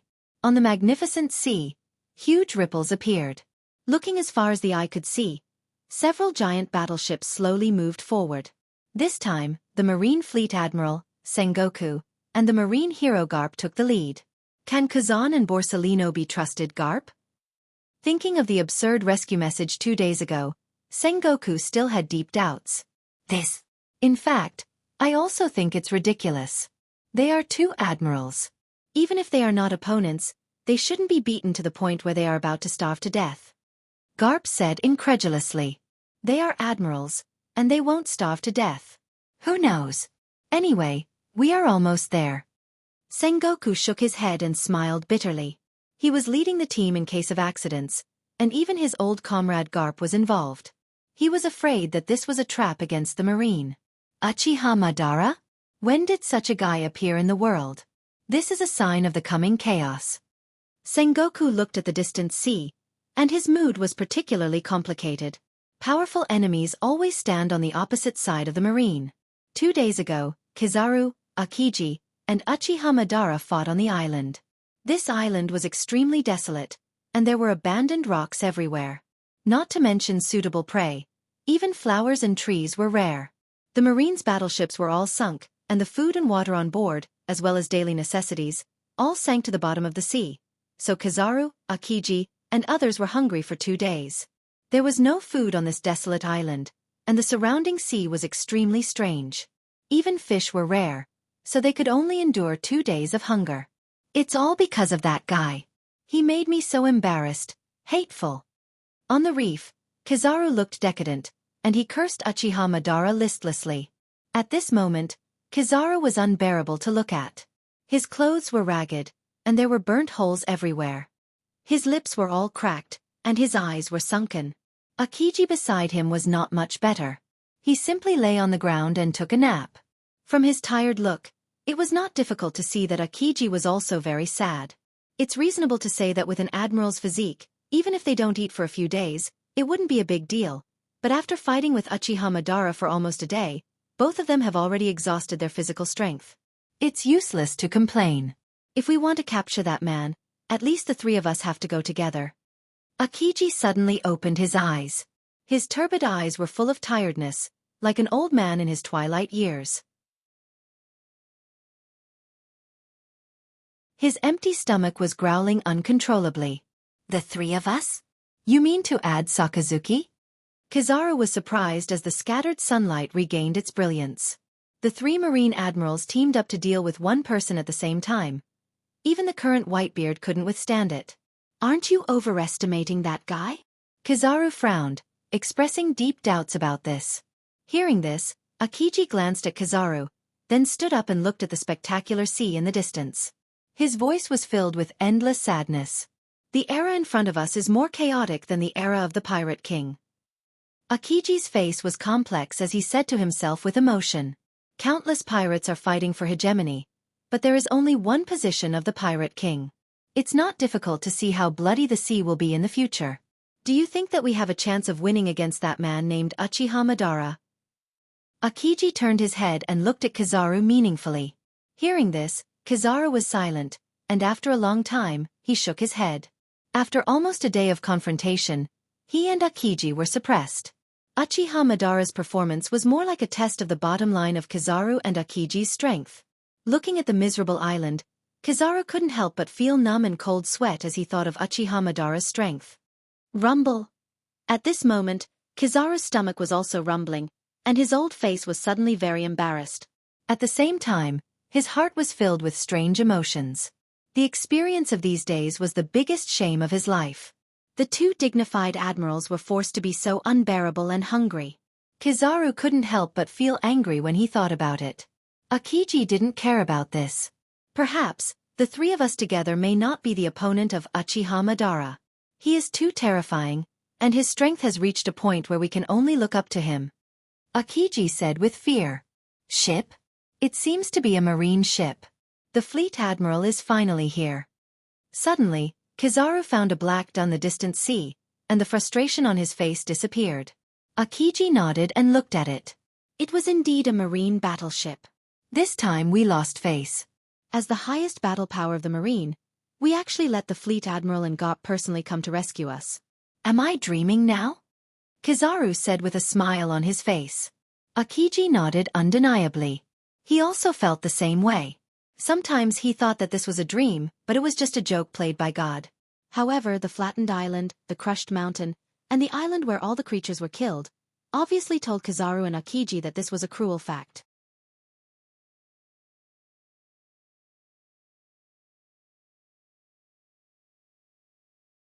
Chapter 7:14. About half an hour later, the Marine's battleship finally docked on the shore. Fleet Admiral Sengoku and Vice Admiral Garp stepped onto the island and looked at the flattened island. Both of them looked at each other with astonishment. This attack seems to cover the whole island. After a moment of sluggishness, Sengoku, who recovered from his shock, said with a shocked face. It's not that he hasn't seen a large-scale attack. Kizaru belongs to that kind of attack. But it's the first time in his life to see such an exaggerated attack that flattened the whole island. Garp also nodded in amazement. His eyes were wide open and full of horror. He has fought with countless pirates, but he has never met anyone who can do such an exaggerated thing and change the geological structure of the entire island. Sorry, Fleet Admiral, we failed our mission. At this moment, Kuzan and Kizaru came side by side, with guilt on their faces. Their old faces were full of exhaustion, as if their souls had been taken away. Their eyes were dull and turbid. Seeing this scene, Sengoku took back the words he was about to say, and then waved his hand with great momentum, indicating that the two should go to the ship and rest for a while. From the wounds on Kizaru and Akiji's body, it's not difficult to see that they have experienced an unprecedented battle before. This world, there's another great person. Sengoku sighed. His complex tone was filled with endless sadness. Looking at the island that was almost dismembered, not to mention Kizaru and Akiji, even he had a feeling of soul trembling. Sengoku knew that the root cause of the failure of this mission was not Kizaru and Akiji. Sengoku, are you going to return empty-handed? Garp was surprised to hear the loss in Sengoku's tone. The Marine Fleet Admiral has always been the master of the hawk without seeing the rabbit. Asking him to give up the prey and return empty-handed is worse than killing him. The Uchiha Madara that Kizaru and Akiji talked about? Sengoku asked. Garp shook his head and said, I'm talking about that devil's child Nico Robin. Aren't you going after her? Sengoku's old face suddenly collapsed, and his tone was bad. If I knew the loss was so heavy, I wouldn't have taken Nico Robin. After that, Sengoku boarded the ship angrily. Garp's old face grinned as he looked at the fragments of the pacifists all over the place. He sighed and followed Sengoku's footsteps to board the battleship again. No wonder Sengoku was so angry. The two generals were beaten like rabbits. Even the newly developed humanoid weapon was crushed like an ant. It would be strange if he was happy. Time flew by, and 7 days of effort quietly slipped through his fingers. The latest bounty list flowed out of the Marine headquarters and spread all over the world. Most of the names on the list were emerging pirates from all over the world, including Straw Hat Luffy. In just a few hours, the news had spread to every corner of the world. He thought it was just a sparse and ordinary bounty list issued by the Marine headquarters, but a strange bounty image soon plunged the whole world into a storm. The man in the painting was tall and big, and there were all kinds of black iron rods on his body. His cold eyes looked down at the sky, and his awe-inspiring gaze looked down at everything in the world. The first impression he gave was that he was arrogant. The most surprising thing was that his bounty was as high as 500 million berries. It was as if a heavy stone had fallen into the water, setting off huge ripples. The whole world was boiling and in chaos. Pirates all over the world were talking crazily as if they had been injected with chicken blood. It's not that there are no pirates with a bounty of 500 million berries. On the contrary, there are many pirates in the second half of the Grand Line. But the man named Uchiha Madara in front of him was obviously a newcomer. His first bounty was as high as 500 million berries. Looking at the history of pirates in the past decades or even longer, it has never happened. The shock to the whole world can be imagined. A newcomer like the sea has a bounty of 500 million berries. This sky-high bounty made many veteran pirates feel ashamed, and they shouted that they want to take a look at this kid who has just entered the Dao. All in all, Uchiha Madara's name instantly became the object of discussion among pirates all over the world. Oh, Sengoku, that old man. Dustless of Mariehua naturally also received the information. Looking at the list of bounties of 500 million berries in his hand, he instantly understood the intentions of Sengoku. With the strength of Tendo Uchiha Madara, 500 million berries is indeed low. It should be 1 billion berries, or even 1.5 billion berries. White Zetsu was also puzzled by this bounty. Uchiha Madara's strength is definitely more than 500 million berries. He can easily defeat 2 marine admirals. At the very least, the conservative starting point is 700 million berries or 800 million berries. Now the bounty of only 500 million berries is really not justified. Master, this bounty is unprecedented. From the establishment of the world government to the present, for more than 800 years, no one has reached the bounty of 500 million berries for the first time. Hancock didn't know whether to laugh or cry. For the first time, don't mention 500 million berries. Even 100 million berries is rare. Dustless and White Zetsu actually think that the bounty is too low. Hancock's helplessness can be imagined. I'm not talking about the bounty. Sengoku actually has a deeper meaning. Things like berries are just a concept for me. The fame and fortune of a pirate is just a fleeting cloud. Dustless replied with a deep look. Berries and reputation are trivial things. What he cares about is Sengoku's sinister plan.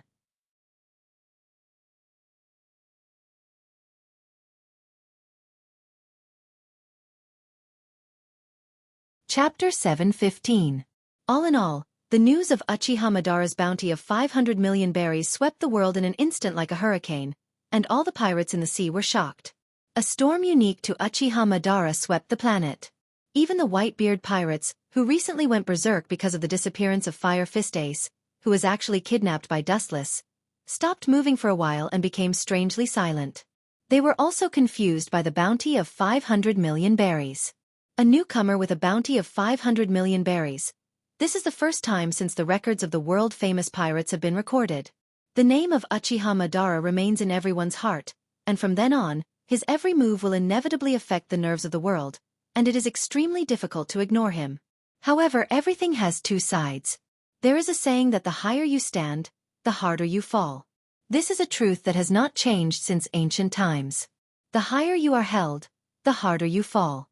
In fact, it is also a disguised form of flattery. Sengoku's intention is to make Uchiha Madara the object of everyone's jealousy. Pirates pay attention to fame and fortune. Uchiha Madara's sudden rise broke the conventional rules of the One Piece world.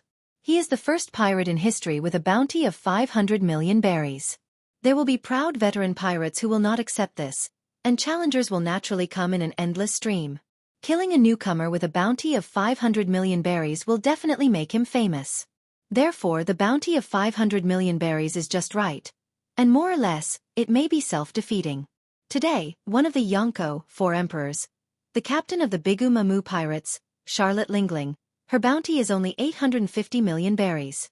Increasing the bounty of Uchiha Madara to the level of a Yonko, 4 emperors, will inevitably arouse suspicion. Sengoku's painstaking calculation is useless. Uchiha Madara is just an enemy of the marine. If the target is a pirate, I will personally deal with it. In this way, Sengoku's plan to kill Madara will be aborted. Dustless originally intended to hide Madara, and only when dealing with the marine will Madara come in handy. By the way, I heard that Kizaru and Akiji are starving to death. Dustless asked with interest. Picking up the photos on the table in his hand, Kizaru and Akiji's hair was messy, their faces were dirty, and they looked thin. Obviously, they haven't eaten for many days. They looked quite similar to the drug addicts Dustless used to live in the third dimension. There is no doubt that all this is thanks to Uchiha Madara. The Super Shinra Tensei destroyed the entire island in one fell swoop. Only Akiji and Kizaru were struggling. They couldn't even find food to appease their hunger, so naturally they were starving. The Navy should try to cover up this kind of photo. How can it be published in the newspaper? Isn't this hitting their own face?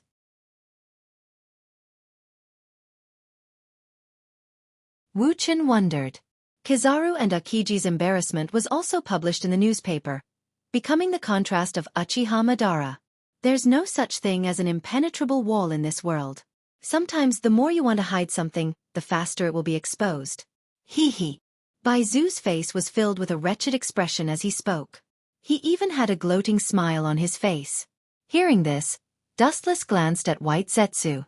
If he didn't guess wrong, it should be this kid who exposed the news to the Marine. In this regard, Wu Chen is too lazy to care about it.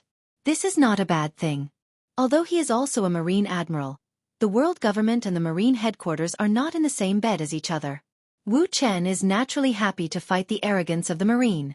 Since the emergence of the three admirals in the past few years, the Marine headquarters has been extremely high profile, often taking the initiative to attack the pirates of the New World, and the 7 warlords of the sea colluded with the 7 warlords of the sea. Over the years, they have eliminated many vicious pirate groups.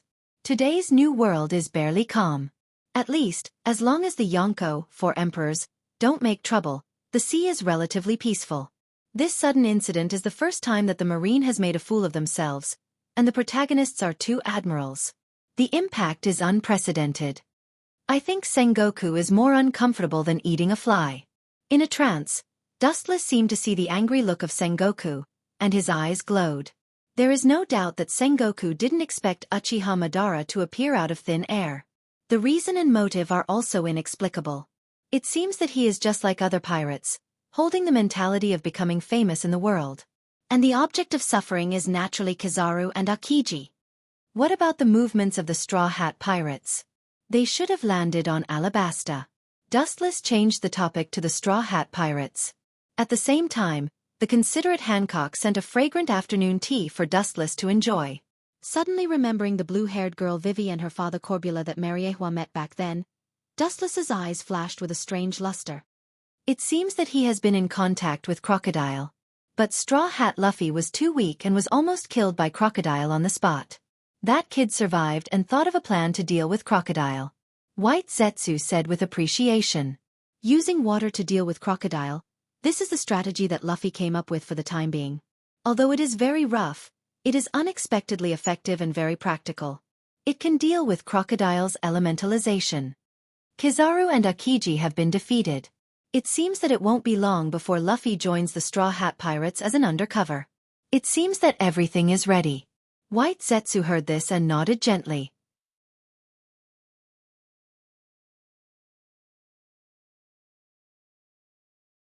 Chapter 716. In the Marine headquarters, in the solemn and sacred conference room, the atmosphere was heavy and the atmosphere was oppressive. It was hundreds of times more difficult to breathe than usual. Looking around, the whole conference room was full of stars, and the 3 admirals were all in the list, including Dustless, who was also sitting in his seat. Beside him were Garp and Vice Admiral Tsuru. However, unlike the past, Akiji and Kizaru both lowered their heads, like defeated roosters, drooping their heads, without the glory of the past. Now because of them, the Marine has become a laughingstock. Sengoku's old face was dark and gloomy. He knew that the reason for the failure of the mission was not Kizaru and Akiji, but it was a fact that they failed the mission. Sengoku was also not tolerant. As the highest general of the fleet admiral, he must be clear about public and private affairs. If he should be punished, he must be fair. Therefore, Kuzan and Borsellino were both reprimanded, and their salaries were reduced for several years. There is no need to think about it. These are all for others to see. As an admiral of the Marine, naturally, he can't dismiss them. After all, they are the highest combat power of the Marine. Boom! At this moment, a dull roar, accompanied by a blazing heat wave, spread out. Looking up, Akainu's magma fist smashed the table in front of him. Crocodile, that bastard. He has violated the original agreement and stood on the opposite side of justice. I suggest that his position as Shichibukai be revoked immediately and send troops to clean him up immediately. There is no impenetrable wall in the world. Perhaps others don't know the purpose of Crocodile, but the high-level marine officials present know it in their hearts. When Crocodile took in Nico Robin, it happened that Robin's whereabouts were suddenly exposed. Sengoku originally planned to arrest Nico Robin immediately, but he was surprised to find that Crocodile recruited her. This has indirectly touched the bottom line of Sengoku's tolerance. Shichibukai can be lawless, but there is a limit. Without thinking, Sengoku knew what Crocodile was thinking. What if the ancient weapon was taken away by the ambitious Crocodile? That's for sure. He has already violated the taboo, so he must pay the price. Sengoku's tone was extremely hoarse, and his calm eyes flashed with scarlet violence, showing the courage of a marine fleet admiral. This is Crocodile's own destruction, and he will not be merciful. Not only that, he had to deal with this ambitious insect immediately. Immediately issue an order to the world to revoke the position of Crocodile's Shichibukai. Sengoku stood up and wrote quickly. He wrote a simple order quickly and handed it to his assistant beside him. Then he looked around. As for the candidate to suppress Crocodile, because of Uchiha Madara, his heart is still in a mess. His strength is unprecedented, and the Admiral doesn't seem to be able to deal with it. The righteous sinner shall be. This time, I will complete the crusade against Crocodile. Akainu was filled with righteous indignation and was about to take the initiative to accept the task. A light, lazy voice was issued in advance. It was very simple but unquestionable. You are so diligent.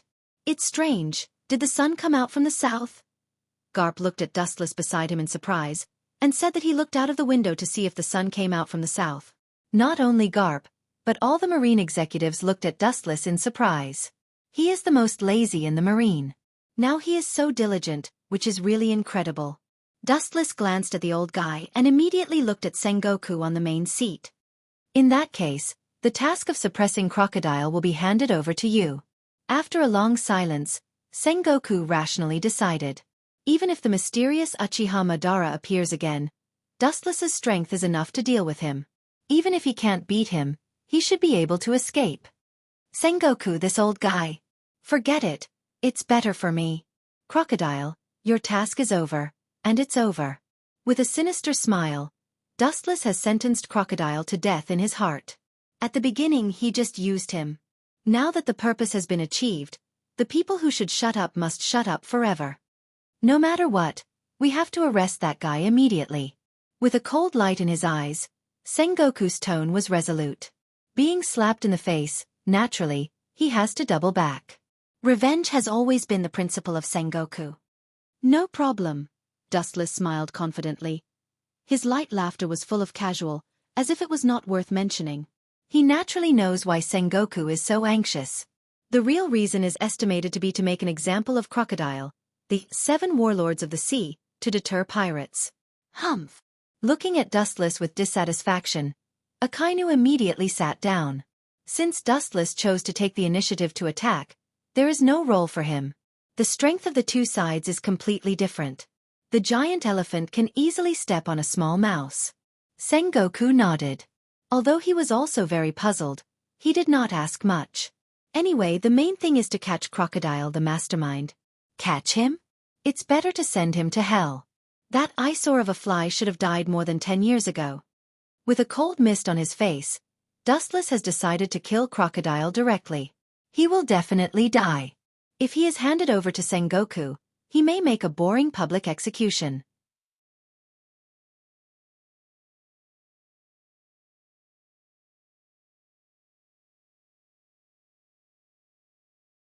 Chapter 717.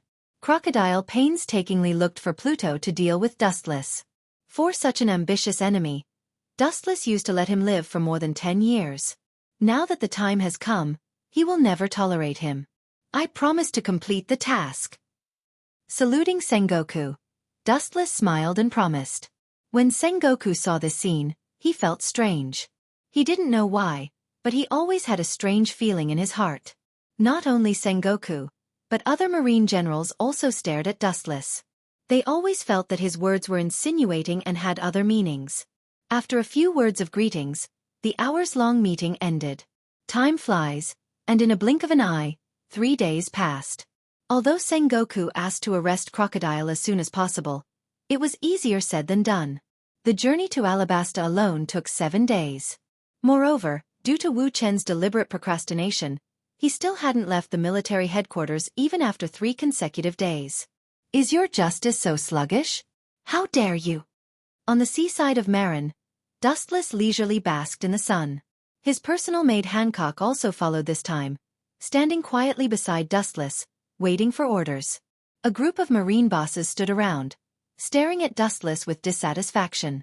This guy has been basking in the sun for 3 days, and even brought his maid. Where did he come to perform a task? Obviously, he came to show off his superior life. The hot-tempered Akainu couldn't hold back his temper. Although he had been beaten by Dustless, he couldn't help but ask, "Your justice is too slow. In that case, let me deal with Crocodile." Dustless glanced at him faintly, then took the goblet handed by Hancock and drank the red liquid in the cup. "I'm waiting." Dustless stared deeply into the void in the distance and whispered, "Waiting." Hearing this, all the Marines were stunned and looked at Dustless. Dustless was too lazy to explain to this group of people. He closed his eyes and leisurely basked in the sun. Luffy and Crocodile were already fighting. He just needed to pick up the ready-made Crocodile. He couldn't run away anyway. In just 3 days, after the debut of Uchiha Madara and the 500 million berries bounty on his head, another piece of news that shook the world came out. Crocodile was removed from the title of 7 Warlords of the Sea. Everywhere in the 4 seas, as well as the New World, were extremely shocked. The Marines seemed to have been injected with chicken blood in the past 2 days, and all kinds of actions were confusing. Alabasta, the sky was filled with yellow sand. Because of Crocodile's secret interference, the Miracle City, which was originally born in the desert, was filled with wind and sand. It was a scene of doomsday, full of desolation. On the city wall, a tall man with a cigar in his mouth. His eyes were deeply sunken. His face was full of vicissitudes. He was wearing a black trench coat, and there was a scar on his face. President, it seems that our goal has been exposed. It is better to retreat temporarily. Next to Crocodile, a slender young woman suggested. Looking closely, it was Nico Robin, but because Crocodile's back was to her, he didn't see the contempt and disapproval in Robin's eyes. Crocodile was unmoved. Now that he has been exposed and the title of 7 Warlords of the Sea has been exploited, he can't give up the current plan. That man! Her eyes were empty, and Dustless's back appeared indifferently in her mind. Robin's eyes were full of unshakable firmness. She secretly said in her heart, "He will be able to bring my mother back to life." Wandering in the outside world for many years, Robin has been performing tasks according to Dustless's instructions more than 10 years ago, and every time she can turn danger into safety. It's like God can predict the future.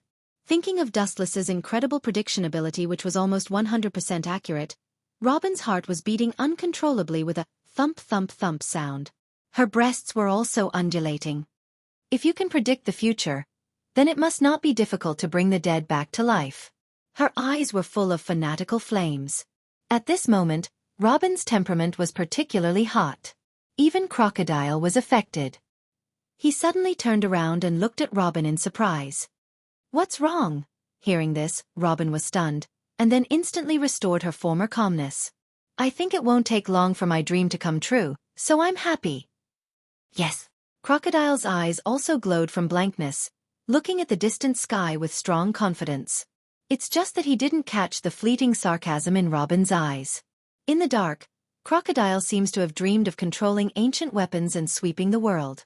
Of course, there is also Dustless's appearance of fleeing. Rubber pistol.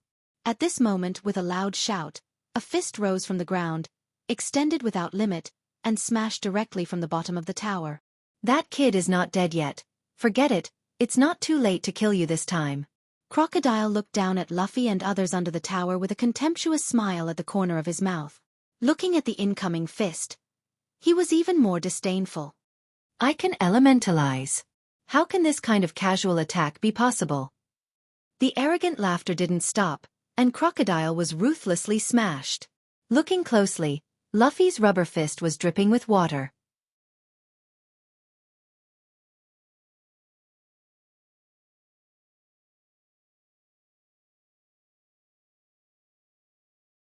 Chapter 7:18. Robin looked at Crocodile with pity, and her beautiful eyes were somewhat sympathetic. This idiot seems to think that only armament hockey can subdue him. Crocodile, who was caught off guard by Luffy, fell to the ground like a meteorite, splashing a lot of dust. Because he didn't react in time, his face was covered with dust. Bastard, a half-baked person who can't use armament hockey can touch my body. Is this water? His face suddenly solidified and he touched the water stains left on his wound. Crocodile was stunned and his mind was blank for a while. Such a strange situation is the first time he has encountered it. President, be careful of that rubber kid. Seeing that Crocodile didn't wake up, Robin roared with an anxious expression, and even because she was too excited, her tone was filled with unprecedented sharpness. Boom! Despite the first reaction, Crocodile's face was hit head-on and his body flew out. With a loud bang, the ancient city wall suddenly collapsed and burst. That's all. On the surface, Robin pretended to be worried, but in her heart, she disagreed. Although this crocodile is a top force like the Shichibukai, his vision is completely different from the young master's. He is like a rag picker. Spitting out her tongue, Robin's heart was merciless. Sometimes in order to cooperate with Crocodile, she has to work hard to be ignorant and obey Crocodile. Her inner entanglement can be imagined. Robin had once followed Dustless for a period of time. She was the complete opposite of the ignorant Dustless she used to be. Her knowledge of all aspects was extremely comprehensive, and she was even more familiar with the weaknesses of nature ability users. In addition to armament hockey, the weakness of the attribute is enough to deal with. Luffy used this as a basis to find Crocodile's weakness. Looks like it's just as young master said. This seemingly careless brat actually has a wise side to him. Above the tall building, overlooking the confrontation between Crocodile and Luffy below, Robin's beautiful face showed appreciation, and she was quite surprised by Luffy's wit. At the same time, the scuffle between Crocodile's subordinates and the Straw Hat Pirates under the city wall also began. After a short thought, Robin was about to help Crocodile. After all, she was still Crocodile's subordinate and couldn't turn a blind eye. Ka. Suddenly, the ground beneath his feet cracked. White Zetsu broke out of the ground. He looked at Robin, indicating that he should not act rashly. Young master, do you have any orders? Robin asked calmly. His eyes were as calm as water. Apparently, she was already used to this scene. Over the years, her communication with Dustless was almost always through White Jew. Just pretend, and then wait for Straw Hat Luffy to defeat him. White Zetsu glanced at Crocodile who was suppressing Luffy and said calmly. Dustless's order was like this. Let Dustless defeat Crocodile.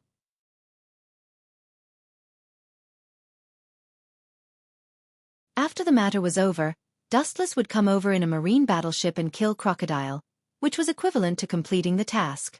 Luffy? You mean the boy with the straw hat? Hearing this, Robin's eyes flashed with surprise, and immediately her delicate face surged with disapproval. She said bluntly, I don't think that Straw Hat Kid is Crocodile's opponent. He is one of the 7 warlords of the sea. Even if he is worthless, he is the strongest of the strong. It is impossible for him to win against Crocodile with a bounty of 30 million berries. Robin made a serious analysis.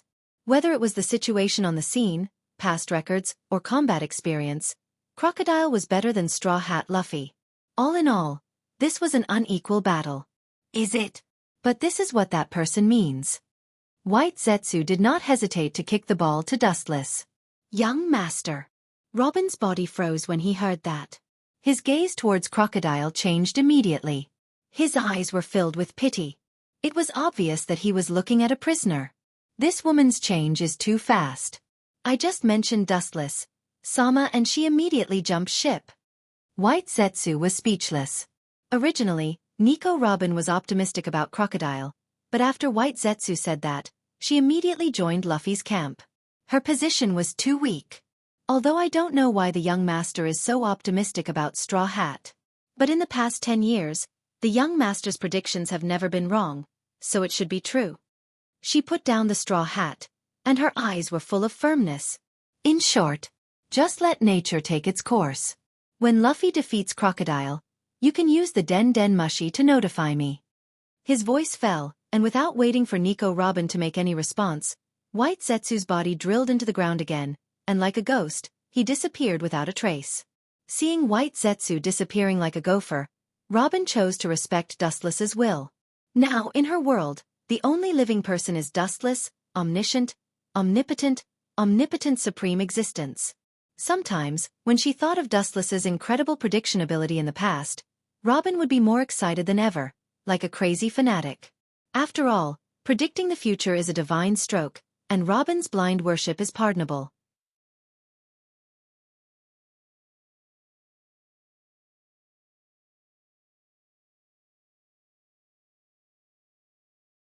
Chapter 719. Although as an archaeologist, she shouldn't judge a thing emotionally, Robin also knows that she should treat it rationally, but sometimes she can't help it. It's like being possessed. Occasionally, she feels that something can't be achieved. It's obviously an illusion, but when she thinks of Dustless, she feels it's real, and there seems to be some mysterious force driving her. Robin suddenly realized that it was as if she was living for Wuxia right now. Really? No wonder Hancock can't leave the young master. Robin couldn't help but feel speechless. She and Dustless rarely met, but in her mind, Dustless's figure often floated. Hancock and Dustless get along with each other day and night, and this experience is probably more clear and obvious. For Hancock and Robin, Dustless has penetrated into their hearts and left an indelible impression. That is, everything about Hancock and Robin has been deeply rooted in their minds.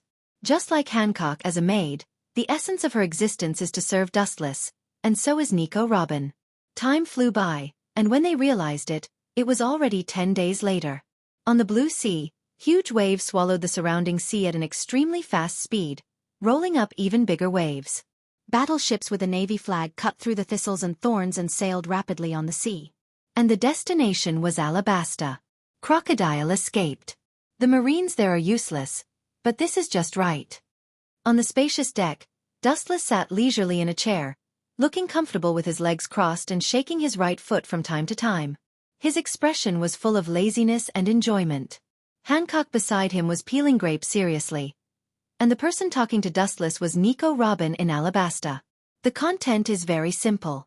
9 days ago, as Dustless had predicted before, Luffy, who was in a small universe, successfully defeated Sand Crocodile. Including his subordinates, they were all defeated by the Straw Hat Pirates. And because the previous fleet admiral deprived him of the title of Shichibukai, the defeated crocodile has been handed over to the local marine by the Alabasta royal family. However, perhaps because God took care of Crocodile, just yesterday, the insidious and cunning Crocodile escaped. This time, Crocodile didn't rescue his former subordinates, and only Robin followed Crocodile to the end of the world. Because of Robin's obedience to Dustless, she was not caught by the Straw Hat Pirates. She had been secretly watching the situation. When Crocodile jumped out, Robin continued to follow him, or it could be said that she was monitoring him in disguise. Sometimes some smart guys always do stupid things that make people laugh. That guy. He gave up the opportunity to step into heaven. Instead, he stepped into hell. Stupid. Nico Robin on the opposite side of the Den Den Mushi frowned slightly. She couldn't understand Dustless's words because Crocodile had escaped. Because of my delay. Sengoku has sent Kuzan to meet Crocodile in advance. If he can be caught, with Kuzan's character, he will definitely be locked and impelled down to save his life. It's a pity that Crocodile escaped. If he killed him, it would be his own fault. Dustless explained sarcastically. Some people always think that they like to be self-righteous, but in the end, they lose their lives in vain. Crocodile is like this now. It's better for him to be caught peacefully. Now that he has escaped, Dustless can just find an opportunity to kill him. Keep an eye on Crocodile. In about 2 or 3 hours, I will arrive at Alabasta. Looking up, staring at the sea fog in front of him, the outline of the city could be vaguely seen. Dustless whispered, and at the same time, his eyes were shining with a cold light. If Crocodile makes an unwise move, I mean some of his unexpected moves, you will kill him instead of me, Robin. Dustless is still on his way to Alabasta, and compared with the diligent Akiji, he is too far behind. At this moment, Akiji is probably in the palace of Alabasta, drinking afternoon tea with King Corbula. No problem, master. Robin in front of the Den Mushi vowed with a charming smile on her face. After following Dustless for a while, her strength is definitely not worse than Crocodile. Even in some aspects, after Dustless's guidance, she is better than Crocodile. Even if her combat power is not as good as an admiral of the marine, it is enough to deal with people like Crocodile, not to mention that he is now a stray dog. Be careful. This time, Kuzan secretly lurked in Alabasta. It should be secretly arranged by Sengoku. If it wasn't for White Zetsu's clone accidentally meeting him, I would have been kept in the dark. Dustless said. He is naturally not afraid of Akiji, but Robin is different. Immediately, they chatted casually. Dustless hung up the Den Mushi, put the peeled grapes in his mouth, and sat on the couch to cultivate. Sengoku is really despicable. Dustless muttered to himself while looking at the void in the distance. The task is unpredictable. Maybe Uchiha Madara will come back to attack. Therefore, Sengoku arranged for Dustless to go to Alabasta, and Akiji secretly lurked. It is estimated that he wants to use Dustless to attract Uchiha Madara's attention. Unfortunately, he didn't know that Uchiha Madara was just a clone controlled by Dustless.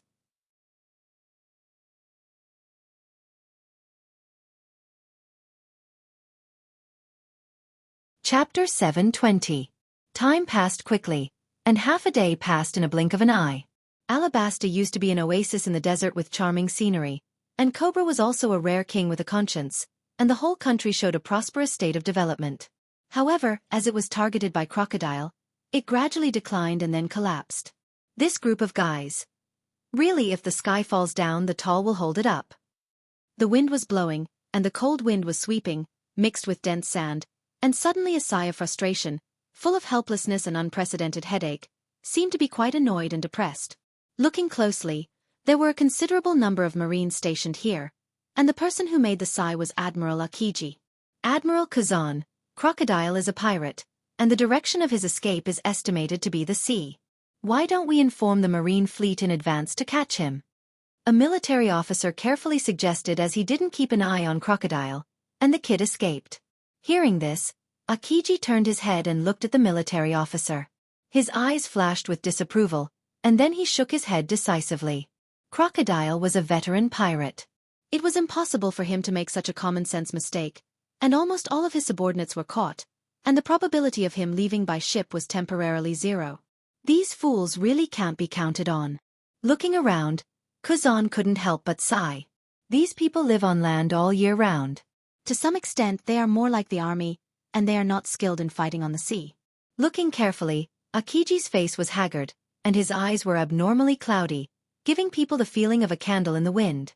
These days were like years for him, and the most unfortunate things in his life seemed to have happened during this time. At first, he was molested by Uchiha Madara, and then Crocodile escaped.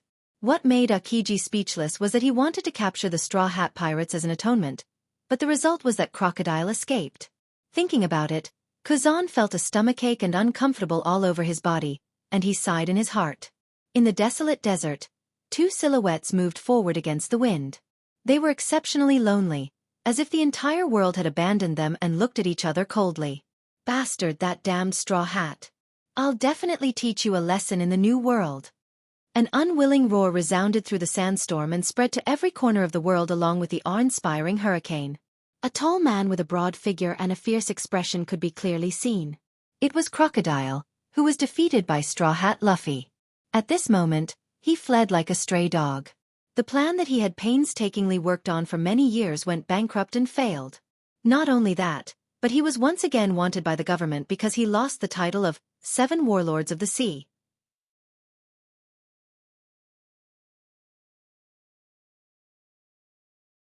Crocodile's face turned green at the thought of it. This place is far away from the center of Alabasta. Only God knows where we escaped to. Robin followed closely behind Crocodile. Her voice was much lighter. It seemed that she was quite happy to have survived. Escaping such a long distance, they were finally far away from the Marines and Alabastus forces. Not bad. In this way, we've finally escaped the pursuit of those rats. At this point, Crocodile's weary face burst into a ferocious smile. Over the years, he had experienced too much and had long honed a tenacious heart. No, the president misunderstood what I meant. At this moment, Robin suddenly said. Unlike the past, her voice was a lot weirder, hoarse and gloomy. Such a place, I think it's suitable for a cemetery. Crocodile was stunned and his eyes were subconsciously scattered. The surrounding creatures were forbidden, the sandstorm was everywhere, and there was not even a blade of grass, let alone humans. It's indeed a good cemetery, but it can be... What about being the president's cemetery? At this moment, Robin's eyes emitted a cold, murderous aura. She rushed in front of Crocodile and her white and tender fist was instantly swallowed by the dark armament hockey. She mercilessly smashed towards Crocodile's head. Bang bang bang. Robin took advantage of the situation to launch an attack. Crocodile was not aware of it and was directly hit. The power contained in the young fist was beyond imagination. In an instant, he was knocked down. The ground could not bear this powerful force and burst open. Cough cough cough. Crocodile in the soft sand pit spurted blood and looked at Robin with dull eyes. He subconsciously touched the wound on the left side of his face and the whole face had sunken. Because of the sudden incident, Crocodile didn't even have time to elementalize and was directly hit by Robin. You, how dare you betray me? Crocodile's voice was hoarse and low, like a dying beast, and his eyes were instantly swallowed by blood. I didn't expect you to have armament hockey. I underestimated you. Betray you? What a load of nonsense. Robin is always my man. As my subordinate, you can't even use armament hockey. My subordinates should be omnipotent. In the sandstorm, there was a distant and strange voice. Crocodile was stunned and his eyes subconsciously looked around. There was no one around. He couldn't think it was an illusion. A gust of wind suddenly came from behind. Crocodile subconsciously turned his head and saw Wu Chen with an indifferent expression. Of course, there was also his maid Hancock.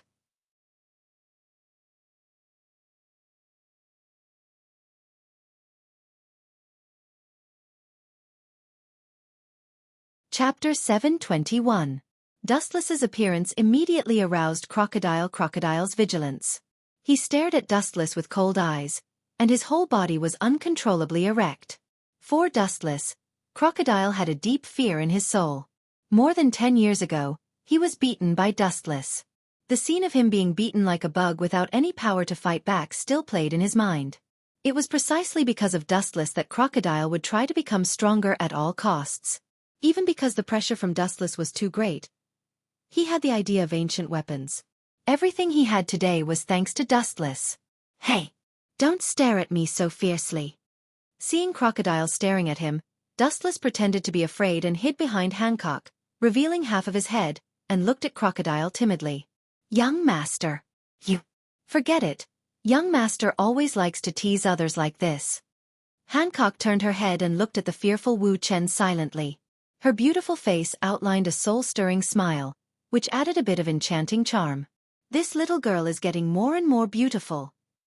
Wu Chen shook his head and sighed with emotion. His eyes were dazzled for a while. Hancock's seductive aura was not deliberately faked. After eating the sweet fruit, her temperament changed. It was full of this kind of seductive charm that could make people commit crimes. In short, this was not her fault. You guys. Seeing this, Crocodile's old face suddenly fell. A person's face was a tree's bark. Dustless ridiculed him like this. Crocodile, who had always valued self-esteem and honor more than his life, felt cold. There must be a bottom line to despise people. For world peace, you don't have to go anywhere. You should die in peace. I feel that this place is the most suitable for your cemetery. Dustless chuckled. Looking around, the wind and sand were all over the sky, and sometimes sandstorms passed by. This was a natural cemetery. Even if there was no coffin, it would be covered by this violent wind and sand. Hearing this, Crocodile just smiled disdainfully, and his eyes were filled with madness and hysteria. Over the years he has worked hard. Compared to the past, He has improved with the change of the dimension. Do you still want to resist in vain? Robin asked with an unkind face. Resistance is necessary. When have you seen a crocodile who will wait for death? The more dangerous the environment is, the more powerful his combat power will be. This is all because of his survival mentality. Dustless said lightly, but the word resistance is wrong. This is just a one-sided annihilation. There is no resistance. Unilateral annihilation? Even if I die, I will drag you down with me. Crocodile roared madly and lost his usual calmness. His cold eyes stared at Nico Robin. For her, Crocodile's hatred index was even higher than Dustless. Over the years, she has been careful. She did not expect to be defeated by a former subordinate.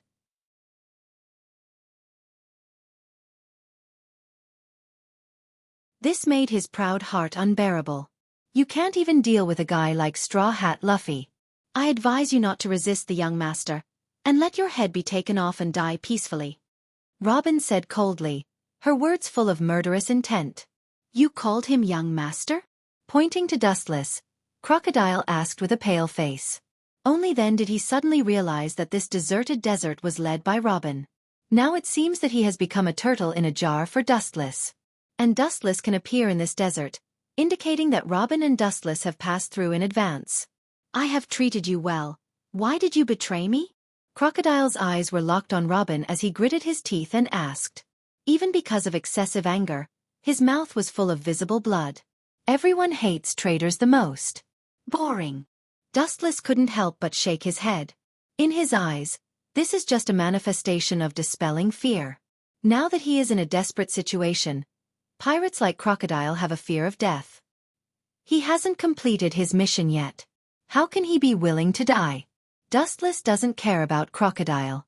This kind of small character is not worthy of him to do it himself. He just gave Robin and Hancock a look. This means that Hancock and Robin should solve it. The two women looked at each other and didn't talk nonsense. They turned into a hurricane and roared out. The target was Crocodile. For Dustless's orders, they will follow them like God's orders. At the same time, there are amazing changes on the other side. Although Akiji carelessly let the Straw Hat Pirate slip away, he accidentally heard the traces of Robin and Crocodile and quickly took a group of Marines to the desert where Dustless and others were. As for who told Akiji, it was a passerby. Crocodile, a famous pirate in the world, has been talked about by the world for decades, and he has recently become the hero who saved Alabasta. It's hard to forget him. After Crocodile's conspiracy was exposed, he became the collective enemy of Alabasta. Everyone wants to get rid of him. Seeing that the admirals are looking for him, naturally, they will not hide it. Water can carry a boat or overturn it. Crocodile tried to use these civilians and these people are enough to drown him.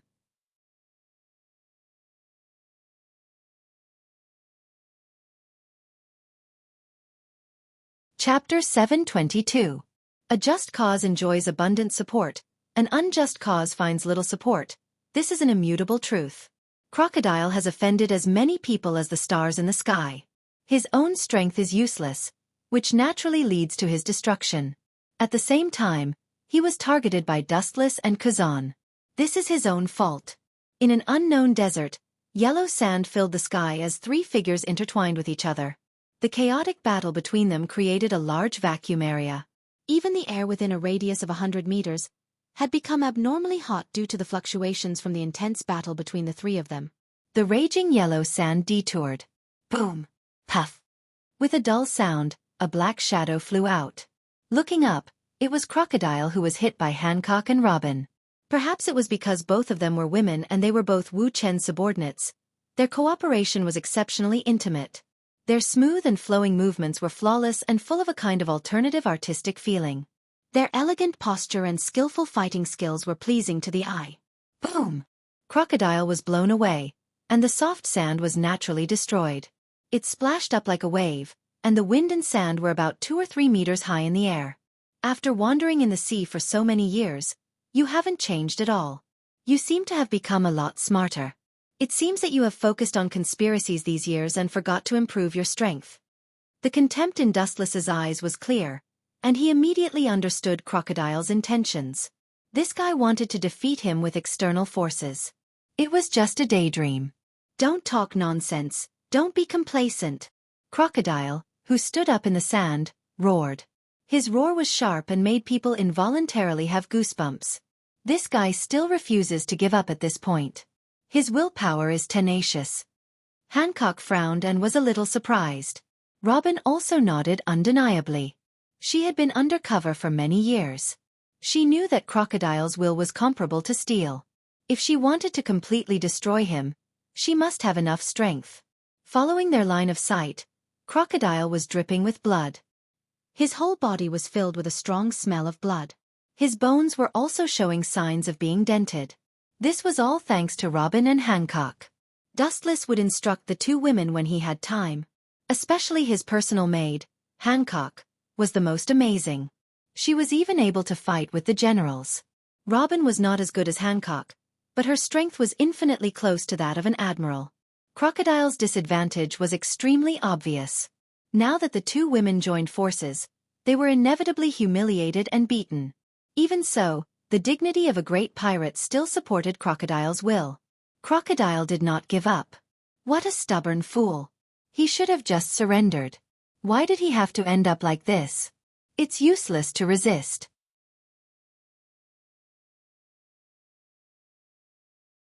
In the end, he still can't avoid the fate of death. Wuxia didn't understand and was puzzled. The current crocodile was completely showing off his courage. Venting his anger in vain was just a manifestation of his powerlessness. It was just a deathbed struggle. According to the current situation, Crocodile, who was at the end of his rope, was still planning to turn over a new leaf. Desert storm. Seeing the opportunity, Crocodile's eyes emitted a cold light. He waved his hands and a raging hurricane rushed out of his hands. Because this place was a desert, it had a geographical advantage. This high-density sandstorm seemed to have eaten hormones and instantly expanded dozens of times, turning into a hurricane that swept away the world. Whiz whiz whiz, the hurricane rotated at high speed, like a divine pen, and the sharp storm that was thrown out was as sharp as a knife, and the sand that was affected would show a long and narrow knife mark. However, this destructive storm passed quietly from the side, avoiding Robin and Hancock. The target of the attack was Dustless, who stood indifferently behind them. You are not here to sightsee, and you are not here to see me make a fool of myself. Fight seriously. Crocodile shouted loudly, and then suddenly waved his big hand. The sandstorm rotated several times faster, and the range was the same. In the blink of an eye, it expanded more than 10 times. It directly swallowed Dustless into his stomach. Master! Robin and Hancock saw this scene and screamed out in worry. They did not expect Crocodile to be so despicable and cunning. He ignored the existence of the two of them and directly attacked Dustless. This is a big gift I prepared for him. No need to thank me. Haha. Crocodile was overjoyed and laughed crazily. However, at this moment, in the center of the hurricane, a golden halo suddenly rose and Dustless's voice was heard. It was as plain as water, but it sounded harsh to Crocodile. To be fair, after so many years, you can still think about me all day and prepare a big gift for me. I am very happy. But you actually use such a vulgar move that can be destroyed with a wave of your hand. You are as ignorant as Mary Hua's brat back then. 10 years have passed in the blink of an eye. The insignificant insect of the past has become a giant in the ocean, yet you are still so unbearable. Oh! In the storm, a terrifying roar came out, as if an ancient god had broken out of the seal, roaring unscrupulously and full of joy. Then, in the tornado-shaped sandstorm, a mighty giant could be vaguely seen. The ferocious Tengu armor was clearly visible.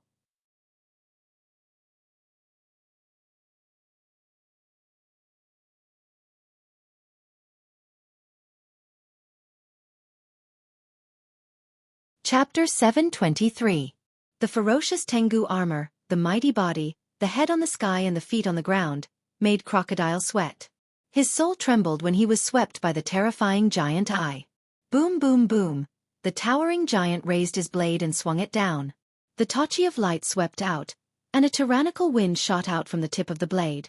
The massive sandstorm that was about to annihilate the world disappeared in an instant.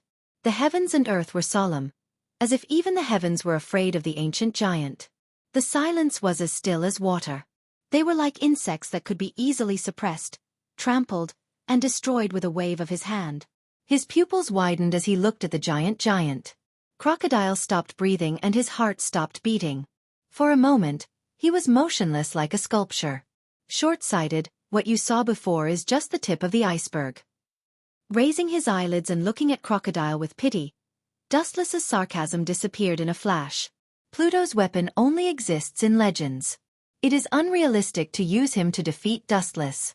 Legend has it that the fight between the two is enough to annihilate the world. At the same time, seeing Crocodile's sluggish expression, his body full of loopholes and flaws, Hancock and Robin looked at each other and nodded at the same time. Immediately, they roared out like cannonballs. Boom, boom, boom. The fragile desert ground suddenly exploded, and a bottomless black pit suddenly appeared on the desolate ground. Crockett was lying in it, and it was unknown whether he was dead or alive. His heartbeat is unusually weak. It seems that he is running out of oil and is infinitely close to the end of his life. Perhaps an ordinary civilian can kill this ferocious crocodile. I didn't expect the little girl of that year to be so unprecedented. I'm afraid that even a Marine Admiral can only return without success when he meets the cooperation of the two of you. Removing the shocking Kinsusanu, Dustless was like a breeze, quietly falling between Hancock and Robin, and his thin hands like willow branches wrapped around the waists of the two women. Immediately, he stared at the half-dead crocodile in the deep pit and looked at the broken corners of his clothes scattered around him, and his left eye turned extremely. Heavenly hand power. In an instant space and time were reversed, and the world in front of him was different from before. In the blink of an eye, he crossed the layers of space and came in front of Crocodile. This? Hancock and Robin looked at each other and could see the horror in each other's eyes. It was just a blink of an eye, but they were shuttling through space. Immediately, they were shocked to feel the tender little hand on their waist, and their faces turned red, but they did not resist. After 10 years, all the grievances in the past had been erased. Now, Dustless was the only person Robin and Hancock were loyal to.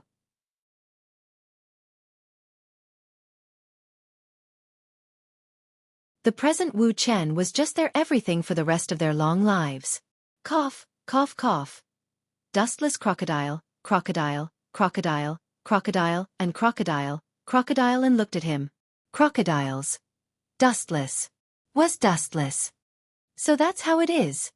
Crocodile laughed at himself. He knew that God didn't need to be angry or happy. He just needed to watch his ugly and clumsy performance to please him. You are still so young. It seems that time has not left a trace on you. Crocodile bowed his head and said in an unusual tone. Looking up, Wu Chen's appearance was still the same as it had been 10 years ago. There was no difference between him 10 years ago and 10 years later. They were completely carved from the same mold. Because I have struggled out of the shackles of time, and become the only one among human beings. Recalling his life, Dustless's tone was quite emotional. The sea turned into mulberry fields, the stars moved, and all things in the world could not resist the corrosion of time. So far, only Dustless and Kagaya have jumped out of it and become the rare surpassers in history. This endless journey, now only Kagaya and he are going hand in hand. The next time is to find the way to immortality for other confidants. If you didn't betray me, my plan wouldn't have failed. It's all because of you, Nico Robin. Crocodile screamed. Due to his excessive anger, his pale face regained its rosy color before his death.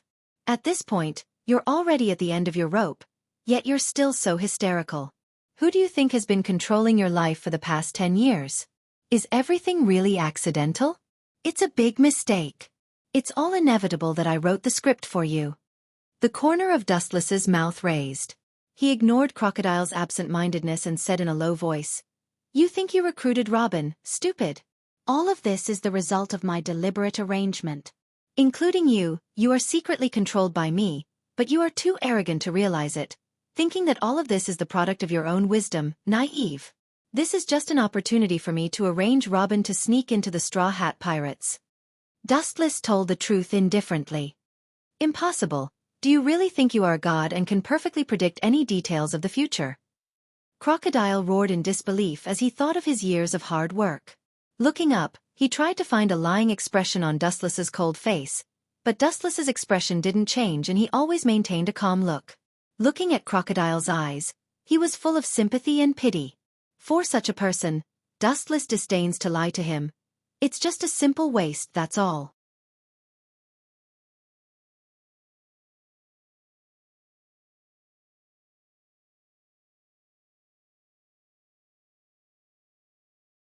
Chapter 724. Crocodile tried to hide his panic. No one wanted to be someone else's pawn, especially someone as arrogant as Crocodile. He can use others, but others can't use him. Stupid, you always seem to like to be smart and think that you are omnipotent. Glancing at the struggling Crocodile, Dustless's heart was full of disapproval. This kind of person is always centered on himself. He can calculate others, but he can't calculate himself. Do you really think this is all a coincidence? Dream on. After a deep glance at Crocodile, Dustless said meaningfully, "What do you mean?" Staring at Dustless's eyes, Crocodile suddenly realized that something was wrong and his face changed greatly. "Don't tell me dash." Looking at Robin's disdainful face, Crocodile's expression changed greatly. Since he contacted Robin, his whereabouts began to be gradually exposed, so that now everyone knows about it. "It seems that you are not stupid, you can still be saved." Seeing Crocodile's expression, Dustless couldn't help but nod and whisper, "I ordered Robin to deliberately expose her whereabouts, to attract Marine's attention." Marine's high-level officials are not idiots. They are all shrewd old foxes. Crocodile is an ambitious Shichibukai, and Nico Robin is the only person in the world who can interpret the poneglyph. The two sides came together to premeditate something. The old fox Sengoku will naturally not let Crocodile go. "You bastard! I will definitely tear you into pieces." Crocodile roared angrily. He boasted of being smart and peerless. He didn't expect that all this was led by Dustless. His heart beat violently uncontrollably and seemed to break out of his chest. His cold eyes were full of blood, dense like a spider web. In the dark, Crocodile's body seemed to be floating with blood mist. The cold murderous intent froze the space, and some moisture contained in the atmosphere was condensed into ice dregs. "What's your purpose?" Forcibly suppressing the burning rage in his heart, Crocodile asked in a gloomy and hoarse voice. "You planted the traitor Nicole Robin beside me for the ancient weapon Pluto?" Crocodile was not a saint. Being used by others, he would naturally be angry. Ancient weapon? Perhaps, but that kind of thing is dispensable. Dustless looked at the distant void and said casually, "It's not that I don't have any so-called dreams in my life. If I have to force myself to find a goal, it's actually very simple. Perhaps you'll find it laughable. I just want to roam the clouds freely, that's all." When Wu Chen's words fell, Robin and Hancock looked at Wu Chen in confusion. They didn't seem to understand the meaning of his words. Their eyes were full of confusion and hesitation. "In your dreams," Crocodile sneered and denied after a brief moment of absent-mindedness. Strolling in the clouds, these four simple and casual words contained a monstrous ambition. Since ancient times, there was only one kind of creature that could walk in the clouds and see the sky as their backyard. It was as if they were strolling in the courtyard and overlooking the masses. "God!" Crocodile sneered and tried to hide his panic. Thinking of all the past experiences, now he finally had an epiphany. In the past, Dustless didn't take anything seriously. Everything was just a show to please him. Dream? What do you think is the difference between humans and God? Strength? Status? In reality, it's not. Wu Chen turned a deaf ear to Crocodile's question. He raised his head and stared at the void in the distance. His awe-inspiring and deep eyes seemed to be able to penetrate the layers of voids and point to the bright Milky Way in the depths of the vast universe. The world in front of him was just the second stop for Dustless. The vast universe was his journey. God is a plaything, but humans are fighting for every inch of land. First of all, there is a huge contrast in thinking. Throw away the old vision of the past and try to stand on a new high point to overlook the world. You will suddenly feel that the world will be a lot more interesting. But you who are about to die, can't understand this feeling. Dustless just smiled at Crocodile's ridicule. He didn't need to explain to a dying person, nor did he need to waste his breath.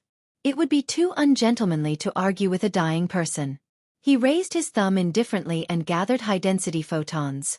This weak light seemed soft, but it made Crocodile, who was on the verge of despair, feel a fatal threat.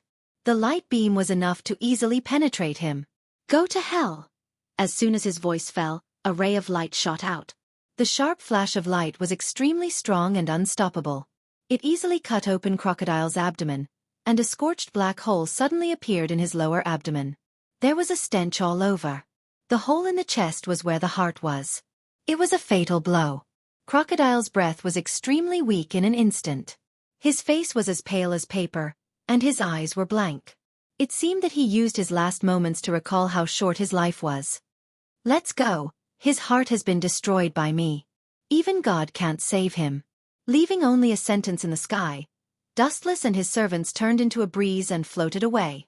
In this deep pit, there was only Crocodile, who would die in a moment. The barren desert was isolated from the world. It was self-evident what awaited Crocodile.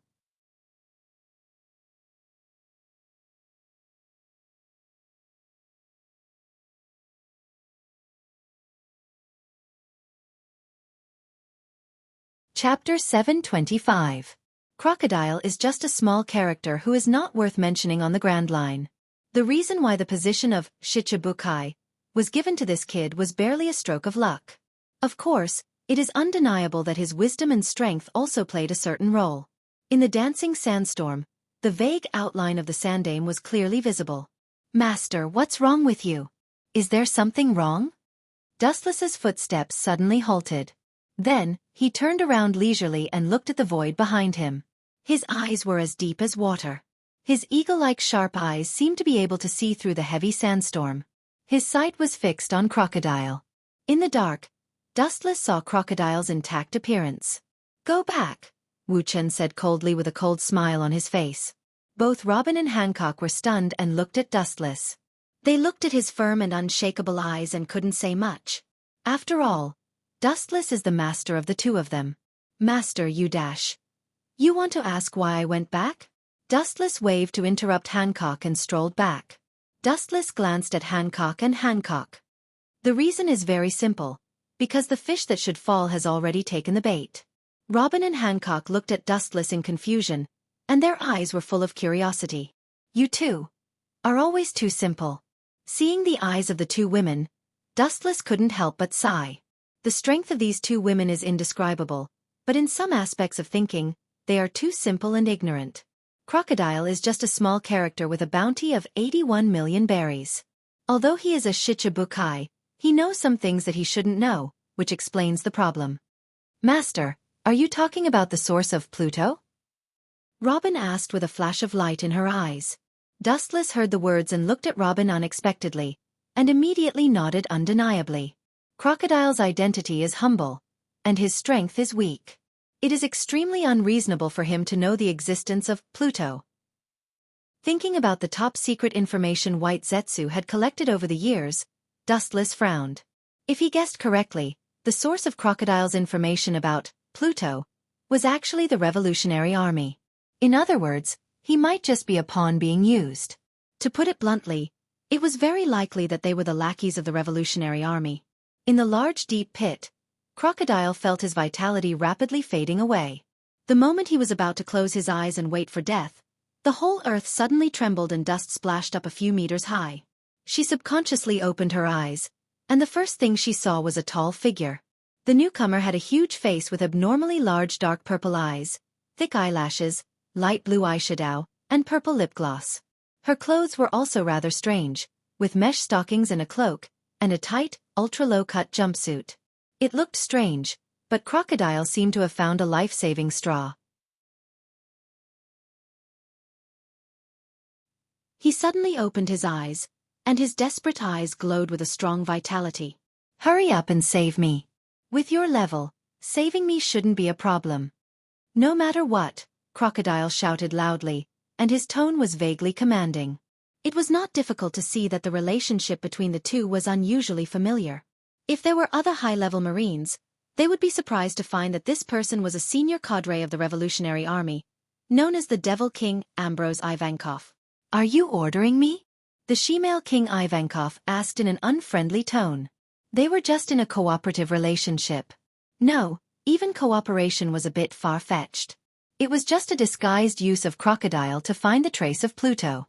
Any move of the Revolutionary Army was strictly controlled by the government. Revealing the news to Crocodile was just using him for revenge. However, things didn't go as planned. This guy failed, but it was also expected.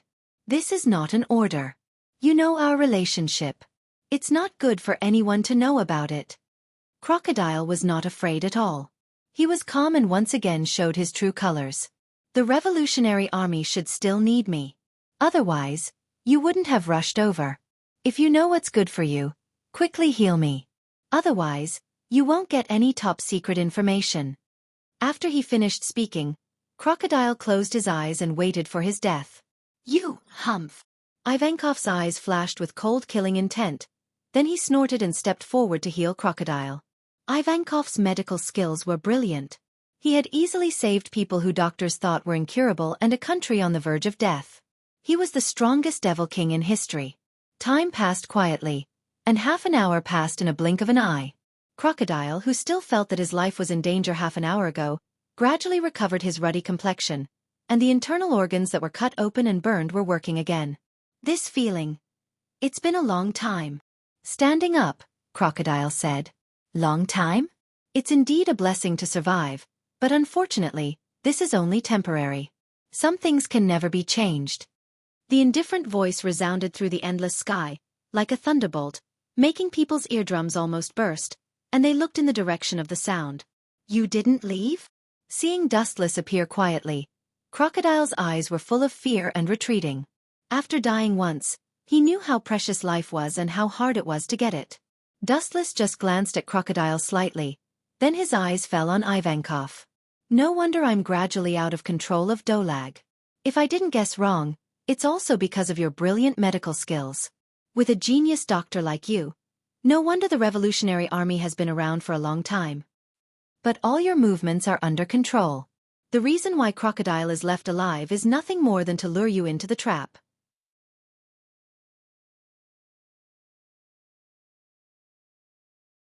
After all, if he dies, you can't show your superb medical skills. But you're tuning in to the Xiaofan's Wuxia Tales YouTube channel. Don't forget to subscribe and join us on this journey to catch the most captivating stories.